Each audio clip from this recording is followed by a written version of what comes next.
you don't exist. Take a perk and a talk of that shit. Money swallowed like sis. Did it perfect in the kid. Got a billion who take on my hate. Look at better put on the road I just spent. I know we got $1 million. The devil that shit ain't not cheaper than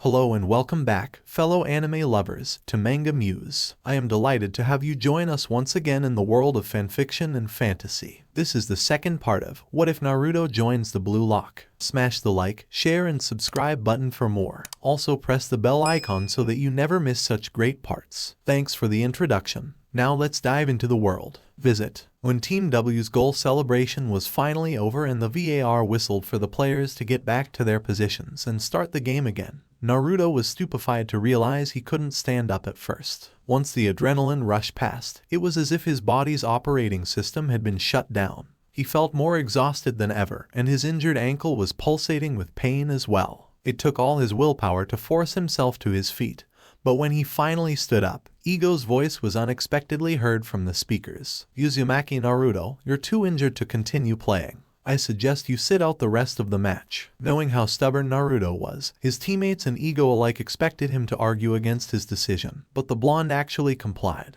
Okay. It just went to show how spent he really was. A few moments later, two men wearing the Blue Lock staff uniform came on the pitch with a stretcher and carried him out, taking him directly to the infirmary to get his right ankle checked out. How is it, doctor? Naruto asked when the doctor came back with the X-ray picture in his hand. An injury was the last thing he wanted at that moment, while he was in the middle of Blue Lock's eliminatory selection. Nothing serious, don't worry. It's not even a sprain, it's only a bruise. Put some ice on it and keep your foot elevated for today. Avoid straining your ankle in the next 2 days, and you should be as good as new. It would be a good idea to use these crutches until you can walk without any pain. I understand. Thank you. Getting up from the infirmary bed, Naruto bowed in thanks to the doctor, and after getting his crutches, he left. Once he was out of the doctor's sight, he put his weight on the injured leg to test the level of pain. He winced a bit at the feeling. Shit, it didn't hurt as much as it did right after he was fouled. But he couldn't see himself playing to even half of his capability if he had to run and shoot while bearing that kind of pain. He dearly hoped he recovered in time for the next game. You should listen to the doctor and avoid putting weight on that foot. A voice was heard from behind, and Naruto was surprised when he turned and saw who it was. Mr. Busujima, how are you here? What can I say? I love football. Siko told me she wanted to see you. Otto-san, and that was the perfect excuse I needed to make a visit to Blue Lock. The middle-aged man's jovial mood made quite a contrast with the embarrassed look on his daughter's face. By the way, that goal that you just scored was absolutely phenomenal, Mr. Busujima suddenly said, gushing with excitement. Reminds me of Roberto Carlos' goal against France back in the late 90 seconds. Duh, I can't wait to show the footage to my friends. If his hands weren't holding onto his crutches, Naruto would have rubbed the back of his head in embarrassment at seeing how a man more than twice his age was fanboying over him. Thank you was the only thing he could think of saying. Also, I want to thank you for. I know what you want to say, but it's not worth mentioning. It's the least I could do for you since you agreed to keep my daughter's secret. Besides, you've won me over as a fan. As long as you work hard with your talent, I wouldn't be surprised to see you playing for a first-rate team 2 years from now. As if he was only now realizing that he was showing more excitement and emotion publicly than was proper for someone of his age and social standing. Mr. Busujima fake coughed into his fist and cleared his throat. If you weren't injured, I would have asked you to give Siko a tour of the facility. But, looking at the crutches in your hands, it seems like that foul hurt you more than I expected. It's not that bad, Naruto said. It's only a bruise. The doctor said I should be fine in a day or two. Mr. Busujima smiled at his words, but then his smile turned into a teasing grin as he looked at his daughter. Hear that, Siko-chan? I think Ego-san is waiting for you in the conference room. You better hurry up. Siko shooed him away with a straight face. I'll come looking for you again in half an hour or so, Mr. Busujima said with a chuckle. Have fun. Now that the jovial and charismatic middle-aged man left, an awkward silence was instilled between the two teens as they looked at each other. Although barely 2 weeks passed since she last saw him, Naruto had gone through quite a few changes. Instead of that shabby orange hoodie and washed jeans he used to wear before, the Blue Lock uniform looked much better on him. The skin-tight fabric also showed that his body had filled out significantly with the nutrition and physical training he underwent at this facility. As for Naruto, why did she want to see me? He couldn't quite understand why someone as pretty as her would want to do anything with someone like him. Her long, lustrous purple hair was tied in a high ponytail, revealing her pale and slender neck. And somehow, the casual blue jeans and white blouse she was wearing only made her beauty stand out more. Hey. They both started speaking at the same time, only for them to stop and look at each other awkwardly again. Would you like to see the gym first? He said. Yes, sure. As he slowly walked with his crutches towards the gym, Seiko said, you don't have to listen to my father if your ankle hurts too much. We could sit somewhere and chat. I'm okay. It's not that bad, he assured her. Your father said you wanted to see me. In spite of his lack of experience with girls, even he could tell that that wasn't the best thing to bring up considering her embarrassment previously. To his relief, Seiko didn't make it awkward. I was curious, she said, tucking behind her ear one of the bangs not tied in the ponytail. Have you trained in martial arts before? I haven't. Why do you ask? That night, you caught my attack so easily, and you even disarmed me. It was just an umbrella, he said, chuckling. But that umbrella was more than enough to beat up those drunkards, she muttered as she looked to the side, flushing slightly because of his laughter. I've gotten into some scuffles a few times, but no, I didn't get any proper training. I didn't really have time or money for that before. At that moment, they happened to reach the gym too. It's very well equipped, she said as she looked at the large variety of machines, weights, and bars in the gym. Do you work out for kendo too? He asked. I do. Although kendo is more about endurance, precision, and speed, strength is also very important for explosive movements. Strength improves speed too. I have very strong legs and core. I can see that. Thank you, Seiko said, inwardly both surprised and embarrassed at how blunt he was about complimenting her body. A moment later, however, if the way his face started getting redder was anything to go by, it appeared that he realized what he just said too. Sorry, I didn't mean it like that. She started giggling at how he was fumbling with his words. No need to apologize, she said with a grin. It's good to know that you love my legs though. Let's go to the cafeteria next. She actually started laughing out loud at that. Smooth change of subject, she said, still giggling. Oh, shut it, he grumbled good-naturedly. Half an hour later, the two teens arrived on the empty field and took a seat on one of the benches at the side of the field. Sorry if I stink, he said when she sat down next to him. I was in the middle of a match and then went straight to the infirmary. I didn't have time to shower or get changed. He wasn't one to care about what others thought about him in general. But Seiko was so beautiful that it was making him feel super self-conscious. You're a lot more polite than the impression you gave off when we first met. Now you're the one being rude, he joked lightly. But seriously, what made you come to Bluelock? Sneaking a glance at him from the corner of her eye, she said. Honestly, I was just curious. Do you know how rare is it for guys and girls our age to not know who I am?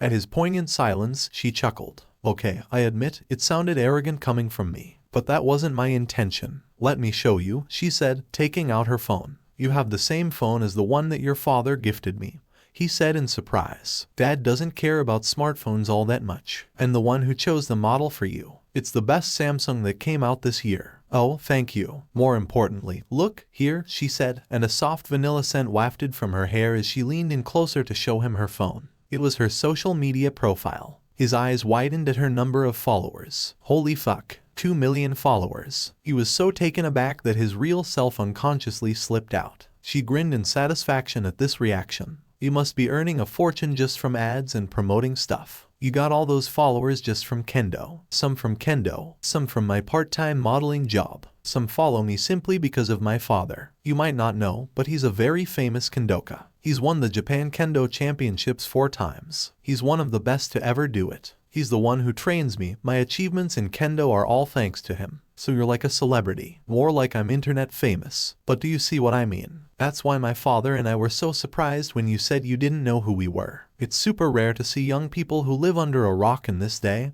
and age. It's like encountering a legendary Pokemon in the wild. They both laughed. How about you make an account too? You're going to need it sooner or later anyway. With how good you are, I'm sure becoming famous is only a matter of time for you. It'll be a good way to interact with your fans. You can earn lots of money from that. And we could also keep in touch more easily that way, she added at the end as an afterthought. I could do that, he said, seemingly oblivious to her intentions. But I don't know how much time I'll have to stay on social media while I'm here at Bluelock. Looking at her, he said in a very serious voice, I can't screw this up. This is my shot, my once-in-a-lifetime opportunity to make it big. There are many talented guys here at Bluelock. According to Ego-san, I'm not even in the upper half of the rankings. I don't know how accurate his ranking is, but I need to give it my all. I will become a professional football player no matter what. Oh, I understand. But I guess it wouldn't hurt to use for a few minutes in the evening before going to sleep," he added when he heard how dejected she sounded. It was almost dangerous how much persuasive power a beautiful girl could have over a boy who was not used to being in the company of one.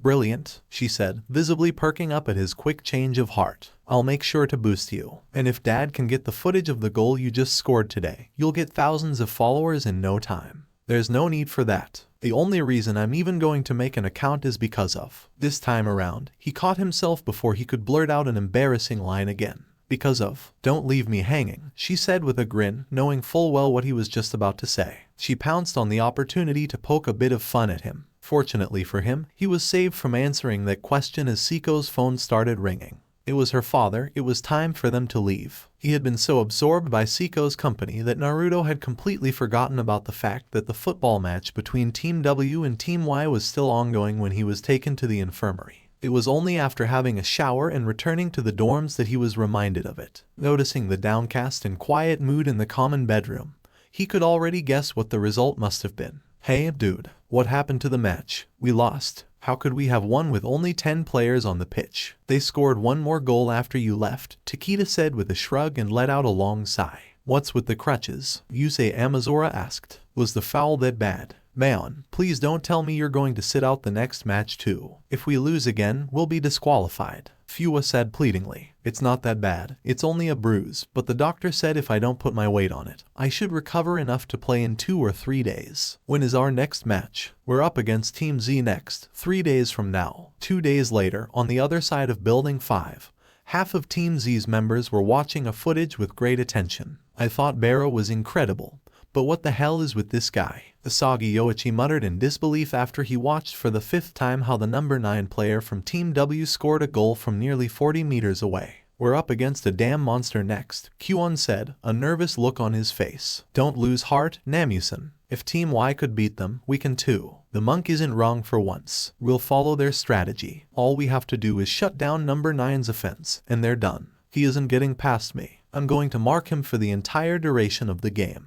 Using the remote control, Kyuon changed the scene to the Team W vs Team Y match where Uzumaki Naruto cut past Iki Nico, dribbled past Team Y's winger with a Zidane turn and nutmegged the midfielder, all the while never losing his pace. "You're saying that you, alone, will be enough to stop him?" Kyuon asked. Reichai clicked his tongue, but even with how confident he was in his abilities, he couldn't guarantee it. "I agree with Kyuon. We can't approach this match carelessly. We need a proper strategy," Kunigami also said. "I just finished my classes. I'm going straight to a photo shoot now. Another modeling gig." "What's the theme this time?" "It's for the young adult autumn collection at a shopping mall in Tokyo. By the way, would you like to come see me during one of my photo shoots?" "I'd rather come to see you during your kendo practice." Seiko's joyful laughter brought a smile to his face too. "Smooth, very smooth. You're getting better at this. But I'm serious, it would be so cool if you could come." This time, Naruto hesitated before giving her an answer. "I would, if I could. But nobody can leave Bluelock until the selection is over." "Well, it's like you're in prison over there." To quote Ego-san, "Bluelock is not a prison. It's an opportunity. Nobody is keeping us here by force." "You seem to respect him a lot. You've only been saying good things about him." "I do. All other football clubs overlooked me up until now, in my last year of high school. But Ego-san gave me a chance despite the fact that I was from the slums." "Speaking of, how is your ankle? Has it healed?" "It's not at 100%, but it's better. I was just about to go on the pitch for some light training when you called me." At first, he had been reluctant to make a social media account in order to keep in touch with Seiko when she made that suggestion. However, since he was not allowed to do any physical effort until his ankle recovered and since there were no other forms of entertainment at Bluelock, he ended up creating a social media account, and he found himself spending most of the past 2 days chatting with her via text messages. Now, they were even speaking on the phone. He wasn't exactly sure what made someone like Seiko take an interest in him, but he was enjoying the time he spent with her more than he ever thought possible. Why didn't you say so from the start? I wouldn't want to keep you away from training." "It's okay," Naruto said, smiling. "But I have to go now. Have fun at your photo shoot." "Thanks. I'm going to send you some photos too when I get them from the photographer if you want to." He smiled as he recognized the teasing tone in her voice. "You'll never hear me say no to that." Ha ha ha. He wasn't the only one smiling widely. Seiko's smile was just as large on the other side of the phone call. Alright, I won't keep you anymore. Good luck with your training. Don't push yourself too hard. I'll be careful, thanks. Talk to you later tonight. Definitely, he said, surprising himself with his prompt answer too. One thing before I go. There is a chance for me to come to see you while I'm still at Bluelock. But I'm telling you beforehand that it's very difficult, so don't get your hopes up. Oh, I'm intrigued. There's a reward system for scoring goals. If I scored 10 goals, I could exchange those points for a day outside. Oof, that's really tough. I know, right? If there's a will, there is a way. Do your best. I thought you said not to push myself too hard. You know what I mean. Haha. Alright, talk to you later. Text or voice call. Or maybe a video call. Video call. Ugh, what? Are you embarrassed? A little, he admitted. I've never talked to a girl like this before. Now you're making me embarrassed. Geez, I've never talked to a boy like that either, but you don't hear me saying it. You just did it now. In spite of how they said their goodbyes 2 times already, it was as if they couldn't put the phone down. In the end, it took the 2 teens another 15 minutes to end their call. When Naruto finally went on the pitch to train, he was still smiling at the thought of Siko. But as his foot touched the ball, all the distracting thoughts disappeared from his mind. Instead, his mind went to what Ego told Team W the previous day. Finding your weapon is the first requirement of being a striker. The next step is to polish your weapon and improve it. Make it stand out. Let's take the world-famous Argentinian striker, Lionel Messi, as an example. His weapon is his unique and graceful speedy dribbling, and how fast he swings his leg on his left-footed shot. In those aspects, he's the most prominent player on the planet. But merely imitating Messi won't make your weapon shine, because each and every one of you has a different weapon. Thinking of those words, Naruto told himself, I've always known what my weapons were, my shooting and my athleticism. I made full use of my athleticism in the last match. He thought as he recalled how he had pressed the opposing team all by himself for nearly 15 minutes, running himself ragged in order to get the ball. And my shooting was ... that free kick was fucking amazing. He had rewatched his own free kick more than a dozen times. He was still having a hard time believing it was he who had scored such an amazing goal. Ego's words once again came to his mind. The world's best striker must be able to reproduce their goals. The more dramatic a goal is, the more impressive it is. But tons of players can score those one-off goals, those one-hit wonders. Why can't they reproduce their goals? It's because those goals were the products of luck. That's why, in the present, he was continuously shooting towards the goal from a similar position, trying to replicate the free kick goal he had scored against Team Y. How do I take such a shot consistently? He knew how to add spin to the ball, but unfortunately, more often than not, the ball went off target or got stopped by the dumbest serving as the wall. He was having a hard time finding the perfect balance between power and spinning force. He wasn't great at mental measurements and calculations, so the best he could do was repeatedly kick the ball and persevere through trial and error until his body got the feeling of it. So far, his success rate had been less than 10%. Nonetheless, he wasn't discouraged. After getting that flash of inspiration during the match against Team Y, he was sure it was only a matter of time until he was able to replicate that shot consistently. He had full confidence in his talent and his capacity for hard work. Deeply immersed in his training, Naruto lost track of time. It was late in the evening, but he had yet to come back to the dorms. After getting a quick dinner, he went back on the pitch, practicing his free kicks. But while he was still on the pitch, a knock was heard on the door of Team W's dormitory. Why would we go along with such a scummy tactic? Takeda said when he heard the proposal coming from Team Z's trader. Yeah, you lost against Team X miserably, but we beat those guys. Realistically, your team won't stand a chance against us, Wanema also said. You beat those guys. Or was it that number 9? Huon said snidely. At the mention of Naruto, the twins' face darkened. Look, Team W has improved a lot. Frankly speaking, I can't tell who will win between our teams tomorrow. But think about it. If you lose this match, all of you will be disqualified. Because, let's face it, there's no way you will beat Team V. Your only way to qualify is by beating us. If you take on my offer, all of you will pass, and I will pass too as the top scorer. You have nothing to lose and everything to gain. It's a win-win scenario for all of us, Kuon said. What about Uzumaki? Amazura asked. Will he agree to this? The way I see it, he gestured towards Kuon might not be able to score even if all of us just let him do it. You saw Uzumaki's pressing in our last match. That dude is crazy. For real, if that foul hadn't left him with an injury, I would have been firmly convinced he's a cyborg. Yeah, he's stubborn and has the stamina to run for days. Let's just not tell him about it, Wanema said eventually. That thug is too dumb to work together with us on a scheme like this anyway. We'll figure out a way to give you the ball while he's too far from you to intervene. Although the others didn't verbally agree with his words, their silence was an answer too. They decided to keep Naruto in the dark about their plans. Team Z versus Team W kickoff. Seeing as Team W got the ball after the coin toss, Junichi Wanama and Kai Takeda went to the center circle, as usual. After more than a week at Bluelock, Wanama and Takeda have become accustomed to each other's pace, and their 1-2 passes were more fluid and on point than before. To further prove that point, the two of them quickly rushed past Team Z's long-haired center forward and even left the athletic orange-haired midfielder that tried to tackle them in the dust. "I won't let you pass," a very tall and lanky Team Z player said as he made a seemingly impossible lunge and intercepted Wanama's pass. "Nice one, Gagamaru." Counterattack. Noticing that his team's center forward was rather deep into the opposite team's side of the field, Gagamaru kicked a very long cross. Two Team W defenders jumped for the ball, but it was Team Z's forward that won the aerial battle, receiving the ball with his chest. The very moment that he landed, while the ball was still in midair,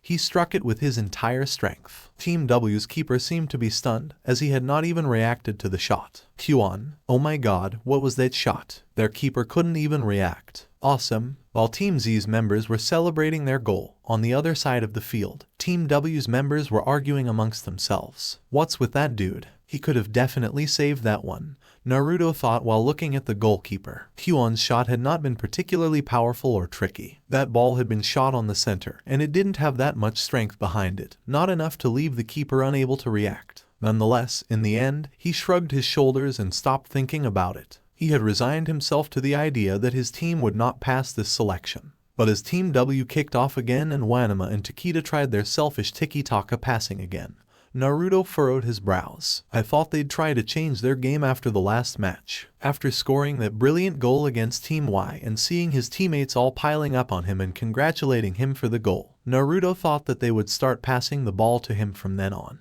The mood between him and the rest of the team had become noticeably better than before in the dorms as well. I guess I was wrong. Oh well, no matter. I'll just do what I've done until now. At that moment, Takeda and Wanama's 1-2 failed again as a plain-looking defender from Team Z stopped Wanama with a slide tackle. "Bakira, it's yours. Go as far as you can with it." "Thanks, Isagi." But, just as he received the ball, Naruto tackled him. "Whoa, the scary number 9. Bakira said. But, in spite of his words, he didn't look intimidated in the least. As Bakira feinted with his shoulder and stepped with his right foot as if he was going to run to the right, Naruto was completely fooled when Bakira actually went to the left, cutting inside. Off balance and left behind, Bakira was rather surprised when, with a burst of tremendous speed, Naruto still caught up to him and tried to tackle him again. As Bakira nudged the ball to the left, Naruto extended his foot to steal it, but Bakira suddenly changed its course at the last moment, nutmegging him with a masterful elastico. Holy shit, this guy's dribbling. Bakira's dribbling was so good, Naruto couldn't even get mad at how the shorter boy made a fool of him. He was just amazed. While he wasn't a defender himself, he was still relatively good at tackling. It was the first time someone had finessed him like that. As Bakira passed a long ball to Q1 again, Naruto couldn't help coming to him and patting him on the shoulder. "Dude, your dribbling is fucking amazing." "Haha, thank you," Bakira said, grinning happily at the praise. But while they were talking, Q1 once again won the aerial duel against Team W's defenders and received Bakira's pass perfectly, scoring a rather impressive goal with the head. "These guys are so useless," Naruto said with a sigh. "But what's with that number 2 on your team? I've watched your previous matches. I didn't think he was anything special." "I don't know, but it looks like Q1 is on fire today," Bakira said before leaving Naruto behind and running off to congratulate his teammate. It was only 20 minutes into the first half, and the score was already 2-0 for Team Z. Although Naruto wasn't overly concerned with the result of the match, the opponents having such a big lead didn't sit well with him either when he hadn't managed to do anything worth mentioning until then.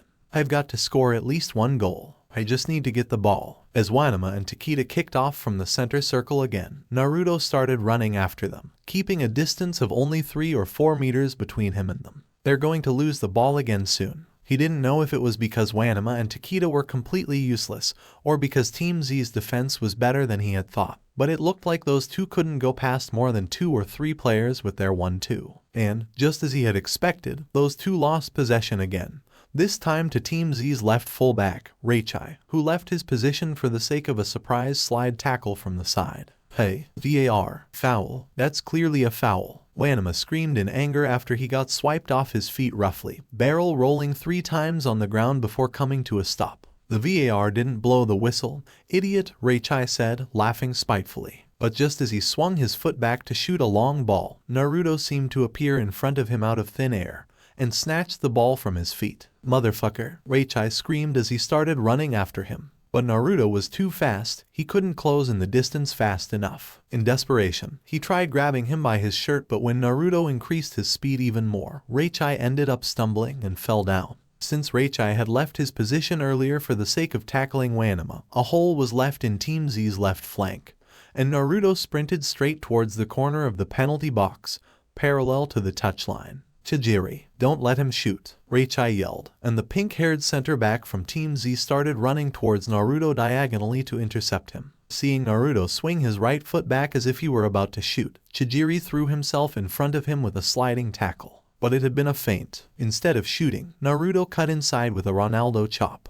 Oh no, Chijiri groaned when he saw that he had been fooled. Naruto was inside the penalty arc now, only 16 meters away from the goal. His left foot smashed the ball like a rocket. There was no suspense. Everyone on the pitch, whether it was Team Z or Team W, knew what the outcome was going to be. But Team Z's goalkeeper was unexpectedly able to react to that absolute piss missile and guess the trajectory of the shot correctly as he jumped towards it. To Naruto's brief surprise, the goalie even managed to reach the ball that he had shot towards the upper left corner with the tip of his finger. However, the power behind the ball was too much. Although the keeper's finger brushed the ball, it wasn't enough to divert its trajectory. The ball smashed into the net, and the VAR's whistle rang, signaling the change of the score. "Aw, man, you almost had it." Isagi tried to console the goalkeeper in encouragement. "Sorry, his feint fooled me completely," Chijiri apologized. "Don't sweat it. We're still in the lead. We have this. We can do this," Igaguri said. "Ugh, guys, I think I broke something."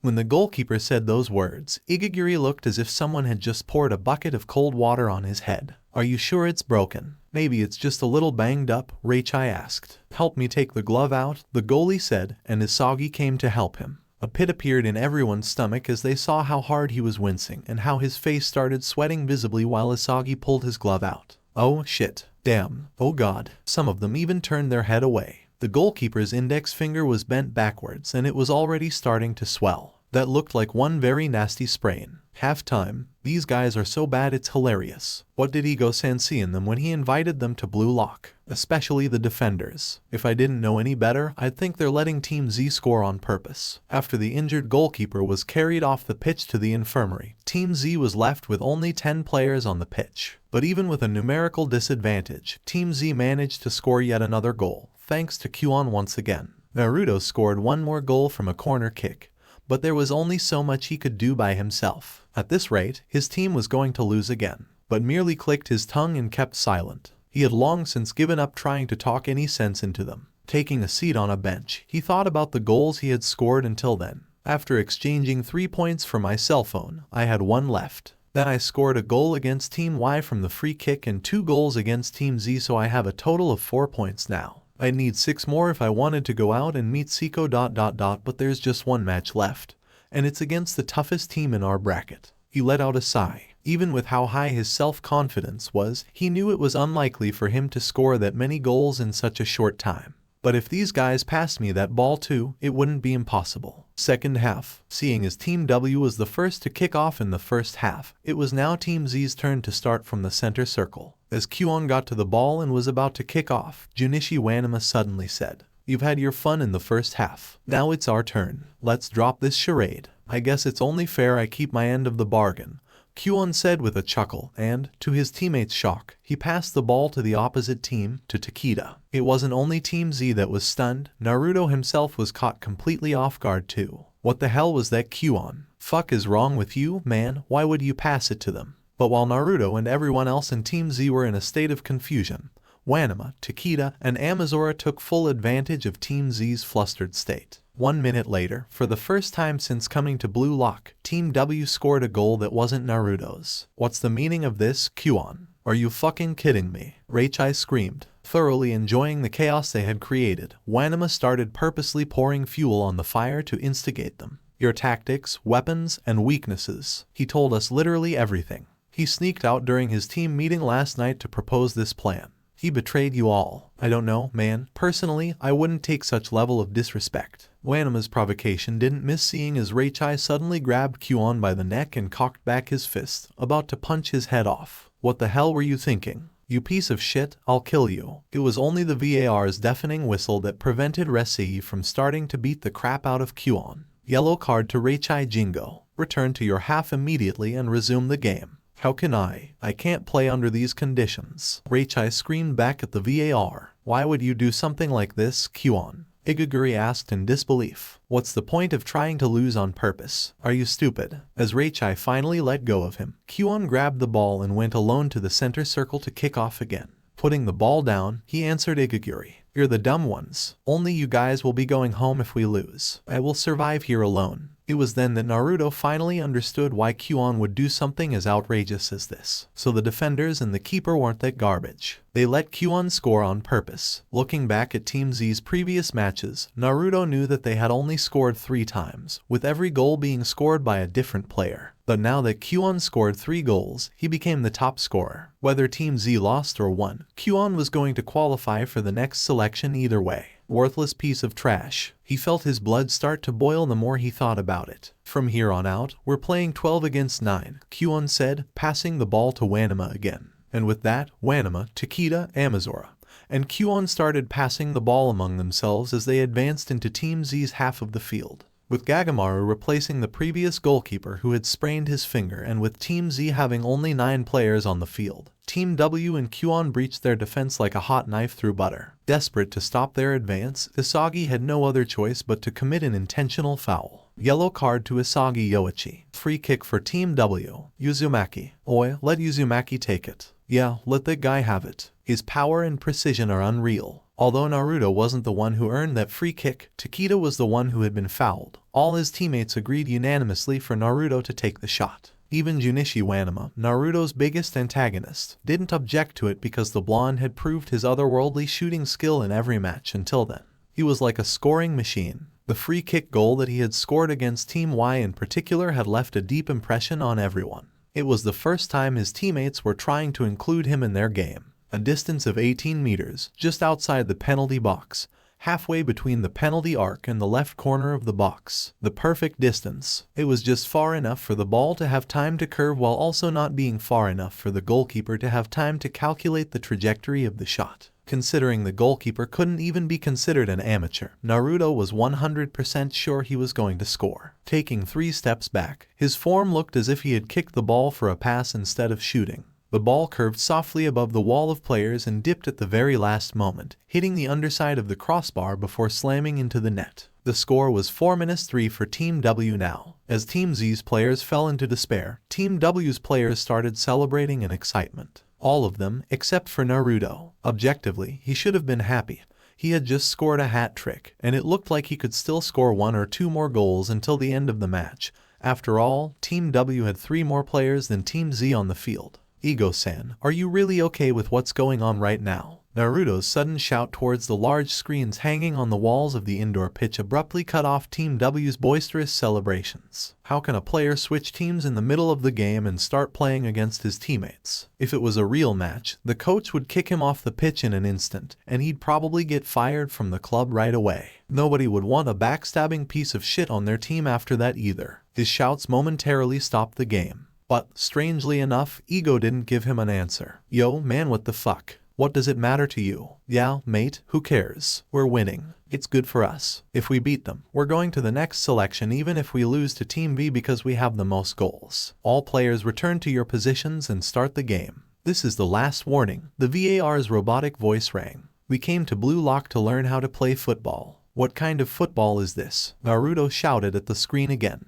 Is that what you're trying to teach here? To act like backstabbing trash? This isn't football, it's a circus. He was so incensed that he wasn't thinking clearly anymore. In his anger, the filter on his mouth disappeared completely. Man, you're so harsh on me. I'm only doing this to survive. It may be selfish and scummy, but that's what Bluelock is all about, isn't it? Huon said with a smile as he closed the distance between himself and Naruto, and tried to put a hand on his shoulder. Had Huon known anything about Naruto's upbringing in the slums, trying to put his hand on his shoulder at that moment was the last thing he would have dared to do. Not only that you've sold out your teammates, but you're even playing against them on the pitch. You're worse than trash. Neither Kyuon nor Wanema, who was right next to them, were able to react as Naruto's punch smashed into Kyuon's temple. Hunagami from Team Z and Wanema and Amazora from Team W quickly jumped in to prevent Naruto from following up with more punches.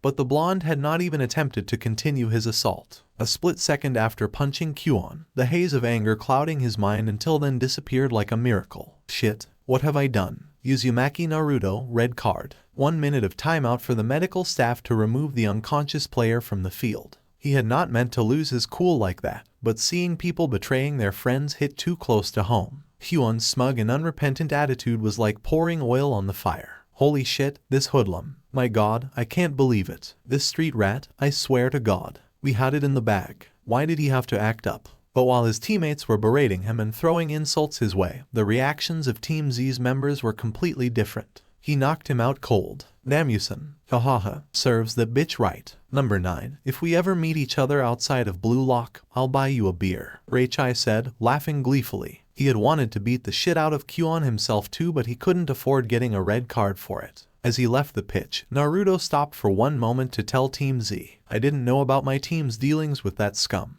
I was here, on the pitch, training until late last night, so I didn't see them talking. If I had known about it, I wouldn't have let something like this go on for as long as it did. 10 minutes later, seated on a bench in the locker room with his elbows on his knees and his face in his hands, Naruto thought, I shouldn't have punched him. Fuck me and my temper. Fuck. Getting a red card was the least of his concerns. That was not what he was worried about. What if I get kicked out of Bluelock because of this? While he was scratching his hair hard in anxiety, Ego's face appeared on the screen installed in the locker room. Looking at your state, at least it seems that you understand the gravity of your actions. His head shot up when he heard Ego's voice coming from the screen. I don't know what came over me. I don't want to hear your excuses. That's not why I started this conversation with you. I'm sorry, Naruto said nonetheless, hanging his head down. I will start with the good things that I have to say about you. You're one of the most talented strikers I've invited to Bluelock. Your exceptional shooting and your athleticism are formidable weapons, and you've learned the formula for scoring goals. You have even improved your dribbling lately,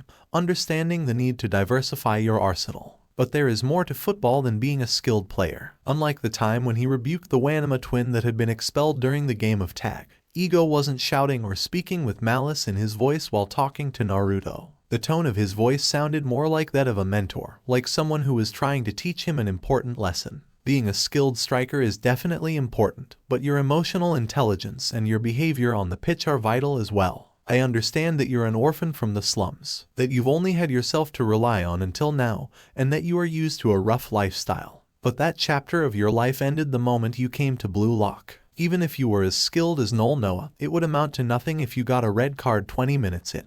Not only that you'd be unable to play and show off your skills, but you'd also gimp your team, bringing them defeat. Don't think I don't know how you spend a dozen hours training every day either in the gym or on the pitch. I know how much work you put in. I can see how passionate you are about football. Don't squander your talent. Don't waste this opportunity that you were given. You have to learn to control your emotions. I understand. As punishment for your behavior, you won't be allowed to play in the next match. I'm letting you off for now with a light punishment, but keep my warning in mind, there won't be a second time. Yes, sir, Naruto acknowledged. I give you my word. Although he was hesitant, now that the fear of getting expelled from Bluelock was gone, Naruto couldn't help asking, what about that betrayer from Team Z? And what's going to happen to Team W if I'm not allowed to play? Are they going to play with only 10 players from the beginning of the match? The moment Wataru Kyuon regains consciousness and the medic clears him to leave the infirmary, he will be sent home. If there is one thing you were right about, it's that this isn't the kind of football we do here at Bluelock. This isn't the type of striker I'm trying to create here. My goal is to make one of you the absolute best striker in the world. The best striker in the world doesn't need to resort to such scummy tactics and trickery. As for Team W, they will play their last match against Team V as a 10-man team. It's what they deserve for going along with that plan and trying to fix the results of a match. As their conversation came to an end and Ego's face disappeared from the screen, Naruto let himself fall back on the bench like a puppet whose strings had been cut. Unknowingly, in his state of anxiety, he had sweated so much that his clothes became soaked. He even started shivering from feeling chilly. A few minutes later, submerged under hot water pouring down from the shower head, Naruto stood with his eyes closed, unable to stop thinking about what he had done. I can't believe I almost ruined this opportunity. It was like a wake-up call for him. It made him understand that he needed to change. I can't keep on acting like this. This isn't the slums and I'm not rat anymore. I'm going to become a professional football player. It was not something that could be changed in a day,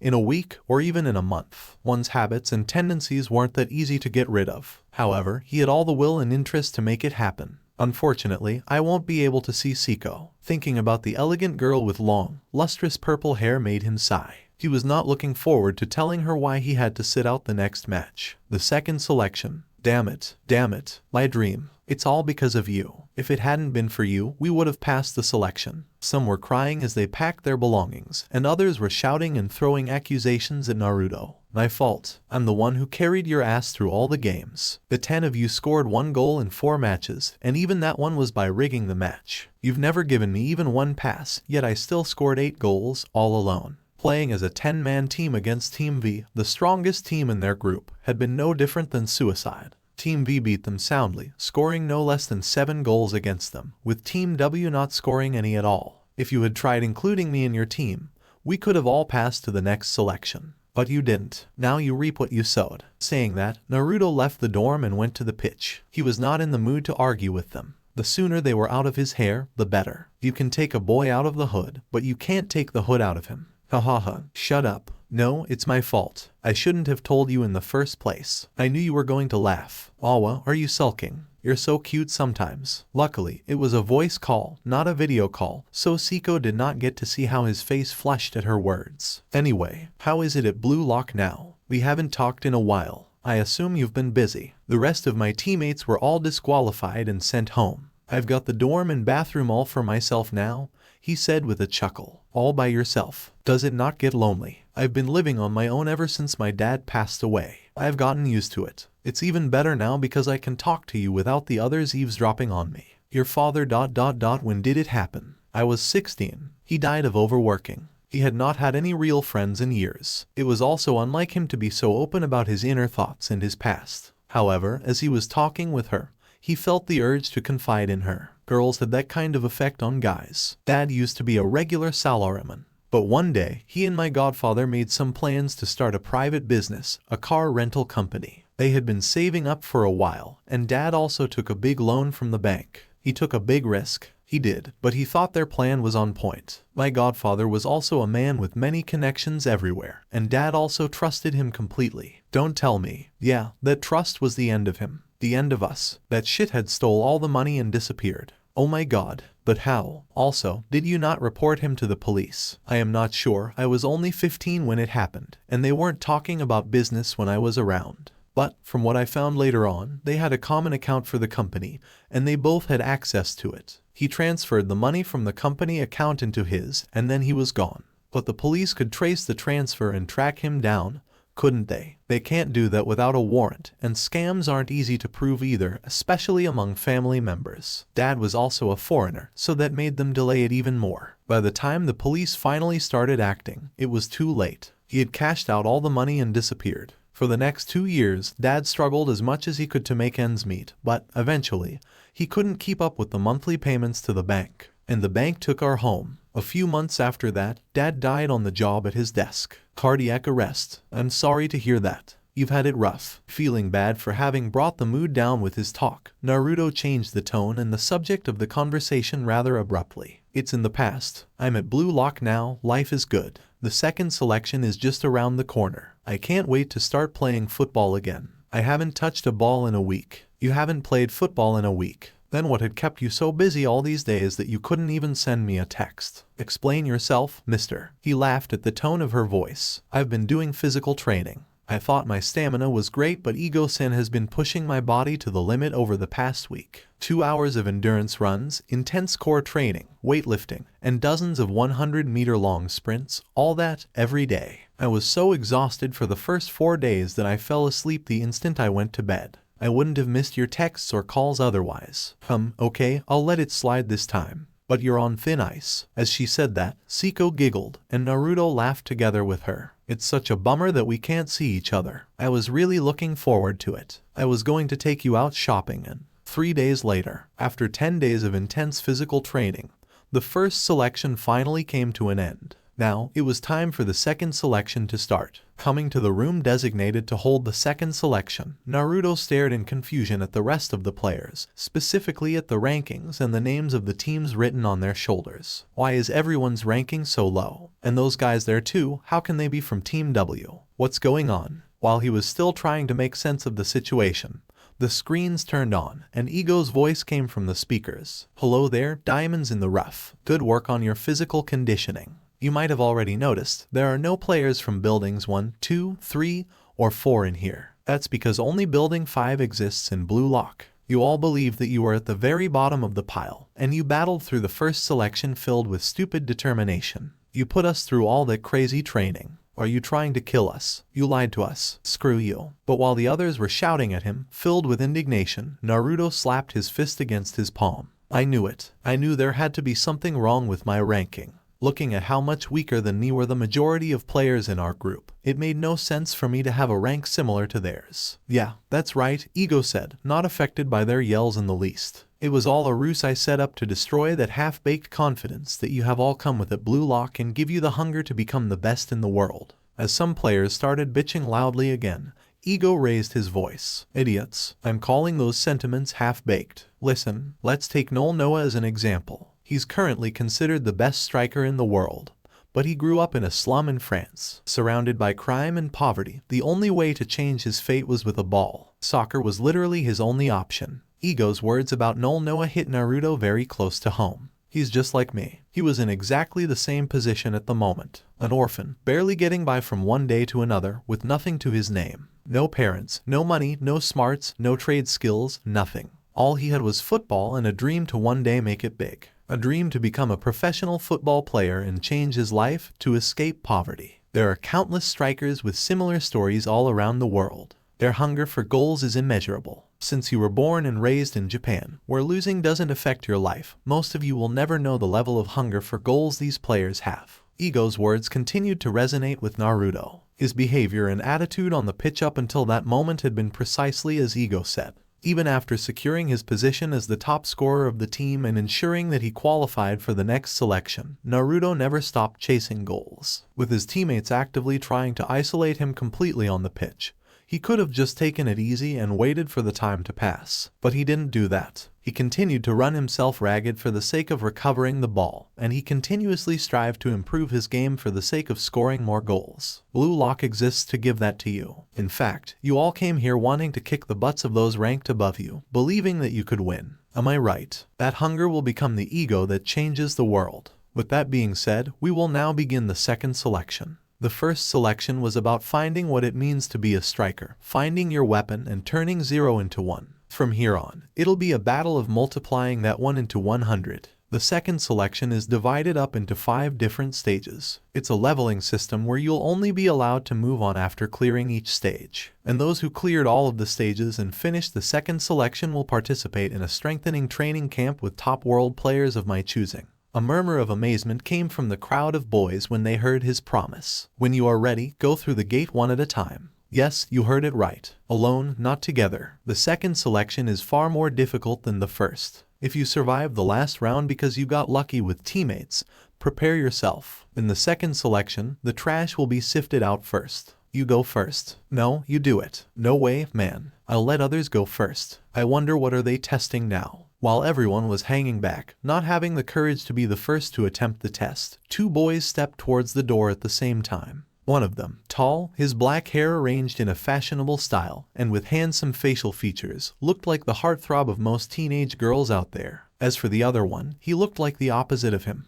With his strong-looking body, his spiky blonde hair standing in all directions, and the strange scars on his face, he gave off a dangerous vibe. He looked no different than a thug. Move aside, Naruto said when he saw the black-haired boy had grabbed a ball and stopped in front of the door, presumably to warm up. Is he going to start the selection without even warming up? What's with that guy? I don't like him. He's too cocky. Brushing past Itoshi Rin, who was just about to show off his skills with the ball, Naruto ignored the peanut gallery's words and stepped through the doors. He had warmed up before coming here. Whatever Ego was going to throw at him, he was more than ready for it. Everyone outside is living in 2018, while we, at Bluelock, are living in 2049.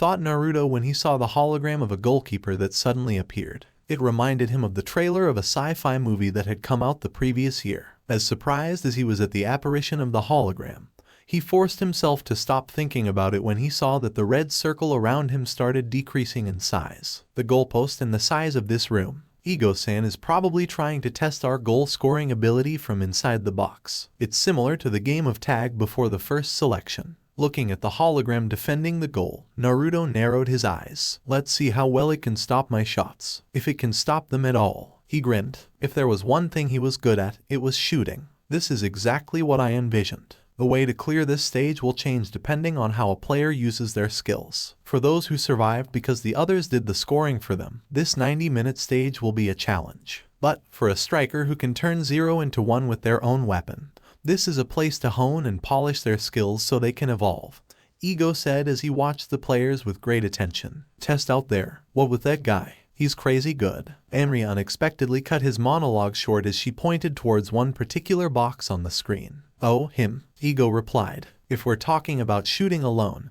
he's the undisputed #1 player at Bluelock. This doesn't even qualify as a test. It's more like a training session for him. This is hella fun. Naruto let out a shout as he kicked a fantastic volley, the timing and power of the shoot being so good that neither the hologram goalie nor the moving mannequins came anywhere close to stopping it. As Ego said, his shooting skill was so good that his test could not be counted as such. As he didn't have friends, for the longest time before coming to Bluelock, Naruto's only playing mate had been a wall. There were many days when he would spend hours just playing passes with the wall or kicking the ball at empty cans. Dribbling, positioning, tackling, tactics, team play, mentality, vision, etc. There were still many areas where he needed to improve as a football player. But when it came to shooting, he was elite. It was one of his 2 weapons, a formidable weapon that he had polished for years. Even after coming to Bluelock, due to his teammates' refusal to include him in their plays, he had not received any passes from them. But now that he was in the middle of a 90-minute long test where he was getting passes continuously,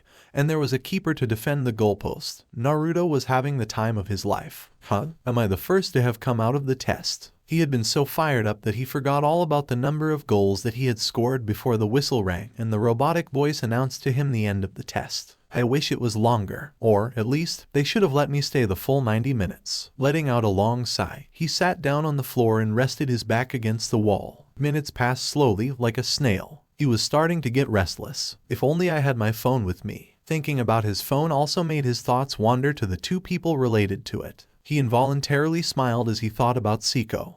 Ego-san, can you hear me? Naruto suddenly said and looked at the screens installed in the room. A few seconds passed without getting an answer, and he was about to let out another sigh when Ego's voice came from the speakers. I can hear you, yes. What is it? Hearing Ego actually give him a reply, Naruto stood up and asked. I was wondering, is the reward system from the first selection still available? Ego took on a thinking posture as he had not expected that question. I was planning on doing away with it because some of the rewards will become obsolete for the players undergoing the second selection. For example, starting with the second selection, everyone is going to be given beds rather than sleeping on the floor in a futon. Then, is there another way for me to win a one-day ticket out of Bluelock?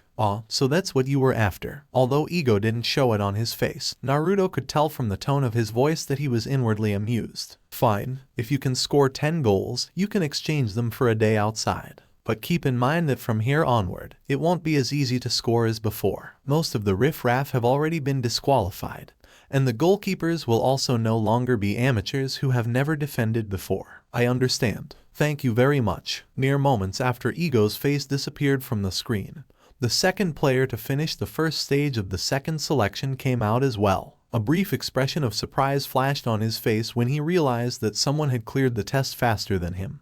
But he didn't strike up a conversation. He went into another corner of the room and leaned with his back against a wall, crossing his arms to his chest. After that, as minutes trickled by, increasingly more players started coming out of the testing rooms. Form a team of 3 and proceed. As he read the words on the screen, Naruto thought while looking at the rest of the players who had passed the first stage so far. I don't know most of these guys, and since we'll be making teams of 3, every single member is important. I should get myself some decent teammates. Those weren't only his thoughts, everyone wanted the same thing.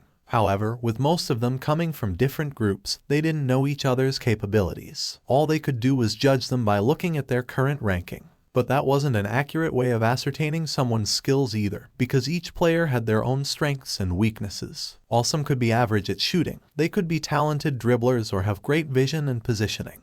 But his face brightened when he saw a short boy with bob-cut hair and yellow eyes coming into the room as well. He was one of the few players who had left a deep impression on him at Bluelock until then. "Hey, Isagi, you're here already." Bakira reunited again. The two boys high-fived each other, happy to see that they had both passed the first stage. After Isagi filled him in on what they had to do next, Bakira asked, "So, who do you want to fill the last spot?" "Huh? There are two of us, but there is still one spot free." "Let's see. The players that come to mind are Kunigami or Chijiri, I guess." "Nice. But we can only choose one of them. Which one would you prefer?" Isagi hesitated before answering.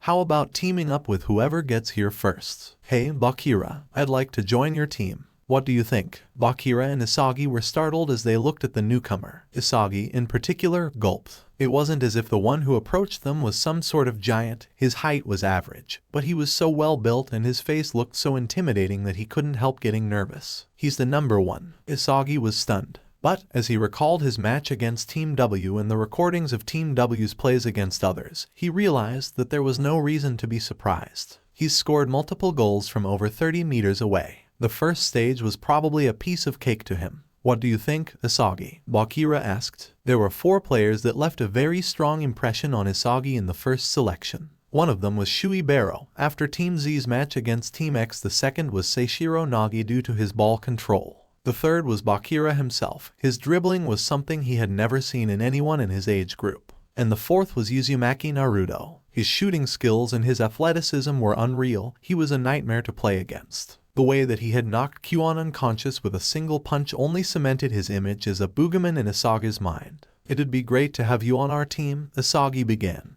"But I need to ask you one question first." In spite of how intimidating Naruto appeared to be, Isagi wasn't one to back down just because of that. Not when his future at Bluelock depended on his decision. "Are you going to continue playing in the same way you played with Team W?" "I think you're misunderstanding something. I can pass the ball to others just fine. I can be a team player. They were the ones who excluded me from their game." "Huh? Why would they do something like that?" "Your skills are amazing," Bakira said in surprise. "I eliminated someone's brother in the game of tag. They were twins, and he took that loss particularly hard. But they were the ones who started it. They targeted me for no reason. After that, I refused to play as a defender, so he managed to turn the whole team against me." He scratched his cheek for a moment before saying, "I guess I could have been more flexible. But they were out of their minds to isolate me. Come to think of it, if we had been a real team, you guys would have probably not passed the first selection." Isagi chuckled awkwardly at that. Team Z did cut it very close, especially after the drama with Kyuon. "Alright then, welcome to our team." "Thanks," Naruto said, and they shook hands. "Chijiri and Kunigami will probably not like it that we went ahead without them," Isagi thought while he and his 2 teammates were walking through a corridor towards the indoor pitch where their next match was going to take place. "But this is Bluelock. Only egoists survive here. I have to look after my own interest first and foremost." Thinking that he had gotten the number 1 player, a striker as overwhelming as Uzumaki Naruto, in his team, Isagi clenched his fists, barely containing his hype about their future matches. Eventually, they reached their destination. "Oh, the field is so small. This is no different from a futsal field," Isagi said when they came out and saw the pitch. "It makes sense. We are having a 3 versus 3 match. We are too few players for a big football field," Bakira said. A few moments after them, another 3 players arrived. "Naruto and Shuibero," Isagi said at first in surprise and then in alarm. "And the Messi of Aomori too," Bakira also added. Naruto didn't know who the first and the last were, but he knew Shuibero quite well. A feral smile appeared on his face. "We ended up against a really tough opponent," Isagi said, the look on his face betraying how worried he was. "Chin up, Isagi. Our team isn't worse in any way," Bakira encouraged him with a smile. The moment Shuibero noticed Naruto, an intense look appeared on his face. "Yo, we meet again. Ready to bend the knee once more, King?" Naruto said with a grin. His voice was dripping with mockery. "Bastard," Bero cussed as a form of greeting. powerful long-distance shooting, high pace, a strong physique, and a hunger for goals. Naruto and Baro were not that different when it came to their skills on the pitch. It was also one of the reasons why the two of them had developed such a rivalry. Things won't go like the last time, mark my words. This time around, I will crush you, Baro said before turning towards his two teammates. Listen up, all you extras need to do is pass me the ball. Don't do anything unnecessary. Pass me the ball and we'll win this match. While Shui Baro and Hajime Nishioka started arguing, Naruto told his teammates, I'm the most comfortable playing as a winger because I can make full use of my pace, and I've gotten really good at cutting inside. If I can get within a distance of 25 meters from the goalpost, I'll score for sure. My maximum range is about 40 meters, I think. What about you guys? My special skill is dribbling. I'm good at passing too, Bakira said. I would like to be the center forward, but I could play on the wing too.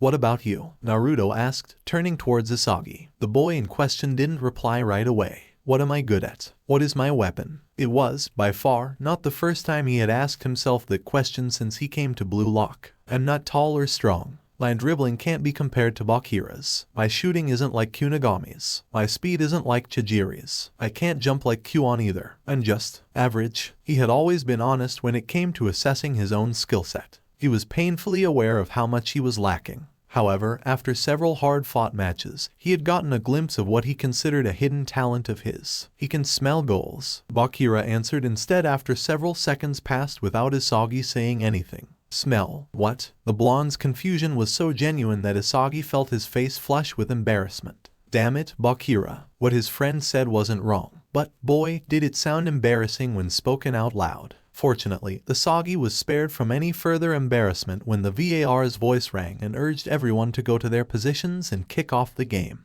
The field is much smaller. It's about 50 or 60 meters long. Naruto wondered as he tried to gauge the distance from halfway to the opposite team's goal. He didn't dislike it. Not at all. With each half of the field being only about 25 or 30 meters long, his shooting was going to be even more dangerous than before. But the goalpost is probably smaller too, so the hologram keeper will be able to defend it better. As Isagi and Bakira went to the center circle and were about to kick off, Naruto suddenly came close and said, I just got an idea. Would you guys let me try something? Isagi and Bakira looked at each other for a brief moment before shrugging. Okay. What do you want to do? Let me start with you instead of Bakira. Give me a gentle pass. Sorry, Bakira. No worries, Bakira said and gave him a thumbs up before leaving the center circle. Once the VAR's whistle was heard, Isagi passed the ball to Naruto slowly, as he had asked. In the next moment, it wasn't only Baro and his team that were stunned. Isagi and Bakira were caught completely off guard by his move too. Naruto's left foot smashed into the ball from the center line,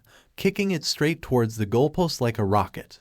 What the hell? Nishioka swore in disbelief. Although the hologram goalkeeper had reacted and jumped in time, it was unable to reach the ball as it was smashed into the top right corner of the goalpost. Goal for Team White, 1-0. The VAR's robotic voice announcing the score broke the spell that everyone seemed to have been placed under. As Isagi and Bakira started cheering in excitement, Naruto looked at Baro with a feral grin. It's 1-0, King. Shut your trap, retard. Baro shouted at him, a vein on his temple pulsating with anger. Naruto's obnoxious laughter only made him grit his teeth harder. Now, it was Team Red's turn to kick off from the center. Once Nishioka passed him the ball to start, Baro suddenly swung his foot back and let out a loud grunt as he kicked the ball with all the strength he was capable of. No way. Is he trying to score in the same way? Naruto and Nishioka thought in alarm. A loud clang was heard as the ball smashed into the crossbar. Baro's first shot from the center line missed, and Bakira took possession of the ball. Nishioka, be careful of his dribbling, Naruto shouted in warning when Messi of Aomori started running towards Bakira. Unfortunately, his warning came too late, and Bakira easily dribbled past Nishioka with a Rivellino trick. Right as Baro started charging at him like a mad bull, Bakira passed the ball to Isagi. But his offensive was quickly halted as Naruto cut in front of him. It's 1-on-1, Isagi. Try me. Show me what you can do. But Isagi wasn't goaded by his words, and he quickly passed the ball to Naruto, who was unmarked and just outside the box. A moment later, the VAR's robotic voice was heard again. Goal for Team White, 2-0. Fuck, Naruto screamed. Nice pass, Isagi, Naruto said, patting him on the shoulder. With your passes and my shooting, we got this in the bag. With the score being 2-0 for Team White, Baro and Nishioka went to the center circle to kick off again. However, this time around, instead of passing the ball to Baro, Nishioka passed it backwards to Naruto. "What the hell are you doing?" Baro yelled at him. He already wasn't an even-tempered person in general, but with his rival having a lead of 2 goals over him, his fuse was shorter than usual. "Why should I pass the ball to you? So you could lose possession again," Nishioka said, not intimidated in the least by Baro's bigger build and aggressive behavior. Although he was surprised by the sudden conflict that broke out between his teammates, Naruto didn't have time to dawdle because their opponents were not going to wait for them to solve their internal issues. Isagi was right onto him. However, with them having a rather similar level of general skills, Isagi and Naruto were locked in a stalemate for a few seconds. "Don't try to dribble, Naruto," Nishioka said as he ran away from Bakira's marking and made himself available to receive his teammate's pass. The moment Nishioka escaped from Bakira's marking, Naruto passed the ball to him and then started running towards the opposite team's half of the court. With Bakira running very close behind him and Naruto suddenly appearing ahead of him, Nishioka was trapped between 2 opponent players and the touchline. Left with no other choice, Nishioka swung his foot back, seemingly about to shoot a cross. But when Naruto lifted his foot to intercept the ball, instead of kicking the ball, Nishioka dragged the ball back between his feet and made an abrupt turn. "You've got to be kidding me," was Naruto's first thought when Nishioka dribbled past him a quiff turn. He had never seen anyone perform that move in front of his eyes. Due to his high school football team never passing the prefectural qualifiers, he had never faced a high level of opposition until he arrived at Bluelock. And even at Bluelock, due to the incident with Kuon, Naruto did not have the chance to play against the elite team Vishui Baro, Meguru Bakira, and now Hajime Nishioka were the only players who had impressed him with their skills. Living up to his nickname, Messi of Aomori, it wasn't only his dribbling skills that were superb. His speed was on another level as well. He left Bakira in the dust and Naruto, who had been fooled by the sudden quiff turn, couldn't catch up from behind either. The moment he entered the penalty box, the result was set in stone. The hologram goalkeeper never stood a chance. A low, strong, and precise shot towards the far corner of the goalpost. It was Team Red's first goal. Goal for Team Red, 2-1. "Take that," Nishioka shouted and pumped his fist into the air. Naruto also started yelling in excitement, sharing his joy. "Are you going to shoot again?" Isagi asked as he placed the ball down in the middle of the center circle. "I don't think it's a good idea. Look, Nishioka is standing in front of the goalpost with the keeper." Afraid of Naruto scoring another easy goal, Nishioka decided to risk giving the opponent team more space instead of leaving the goalkeeper alone. "He's right. I won't shoot this time. The 2 of you can kick off." As the VAR's whistle rang, Bakira passed the ball to Isagi. Energized by the goal that his team had just scored, Naruto started pressing right away. "Isagi," Naruto shouted as he ran past him on the right wing. However, the moment the blonde shouted, Baro, who had been marking Bakira until then, suddenly started running towards Naruto. It happened in a split second. Before Baro even completed his first step, Isagi's brain collected that information and anticipated his next course of action. Despite his body being positioned in a way that looked as if he was going to pass the ball to Naruto, Isagi left both Baro and Naruto stupefied when he kicked a long cross to Bakira, who was now sprinting towards the corner of the penalty box. The monster that only he could see had already shown him where the ball was going to land next. Recognizing the dangerous play that had just taken place, Nishioka left the goalpost and started running towards Bakira. It was a battle between 2 highly skilled dribblers, a battle that Bakira momentarily could not win now that Nishioka knew what he was capable of. As an elite dribbler himself, Nishioka knew all the tricks Bakira was trying to pull on him. A fake pullback trick, a step-over dribble. Bakira even tried to perform an elastico trick against him, but he couldn't get rid of him. Although Nishioka wasn't going in for a tackle, he was still blocking his way, stopping his advance. Nishioka's solid defending bought enough time for his teammates to come to his help. Bakira had been so absorbed in trying to dribble past his opponent that he didn't notice Baro sprinting at full speed towards him from the side. "Bakira, watch out," Isagi shouted, trying to warn him, but it was too late. Having finally recovered possession of the ball, Baro broke into a mad sprint towards Team White's goalpost. As the pitch was so small now, he quickly reached the perfect distance for his middle shot. It was an absolute belter of a goal, from over 20 meters away. Goal for Team Red, 2-2. Although they started strong, with a lead of 2 goals, Team Red had caught up to them, and Naruto was starting to get a feeling of urgency now. Unlike before, when he didn't care whether his team won or lost, this time around, his fate depended on the result of the match. Bakira is a great dribbler, but that number 10 seems to be just as good as him. He's also fast as hell. Baro and I aren't that far apart in skill either. Does it boil down to who is better between Isagi and the other short kid?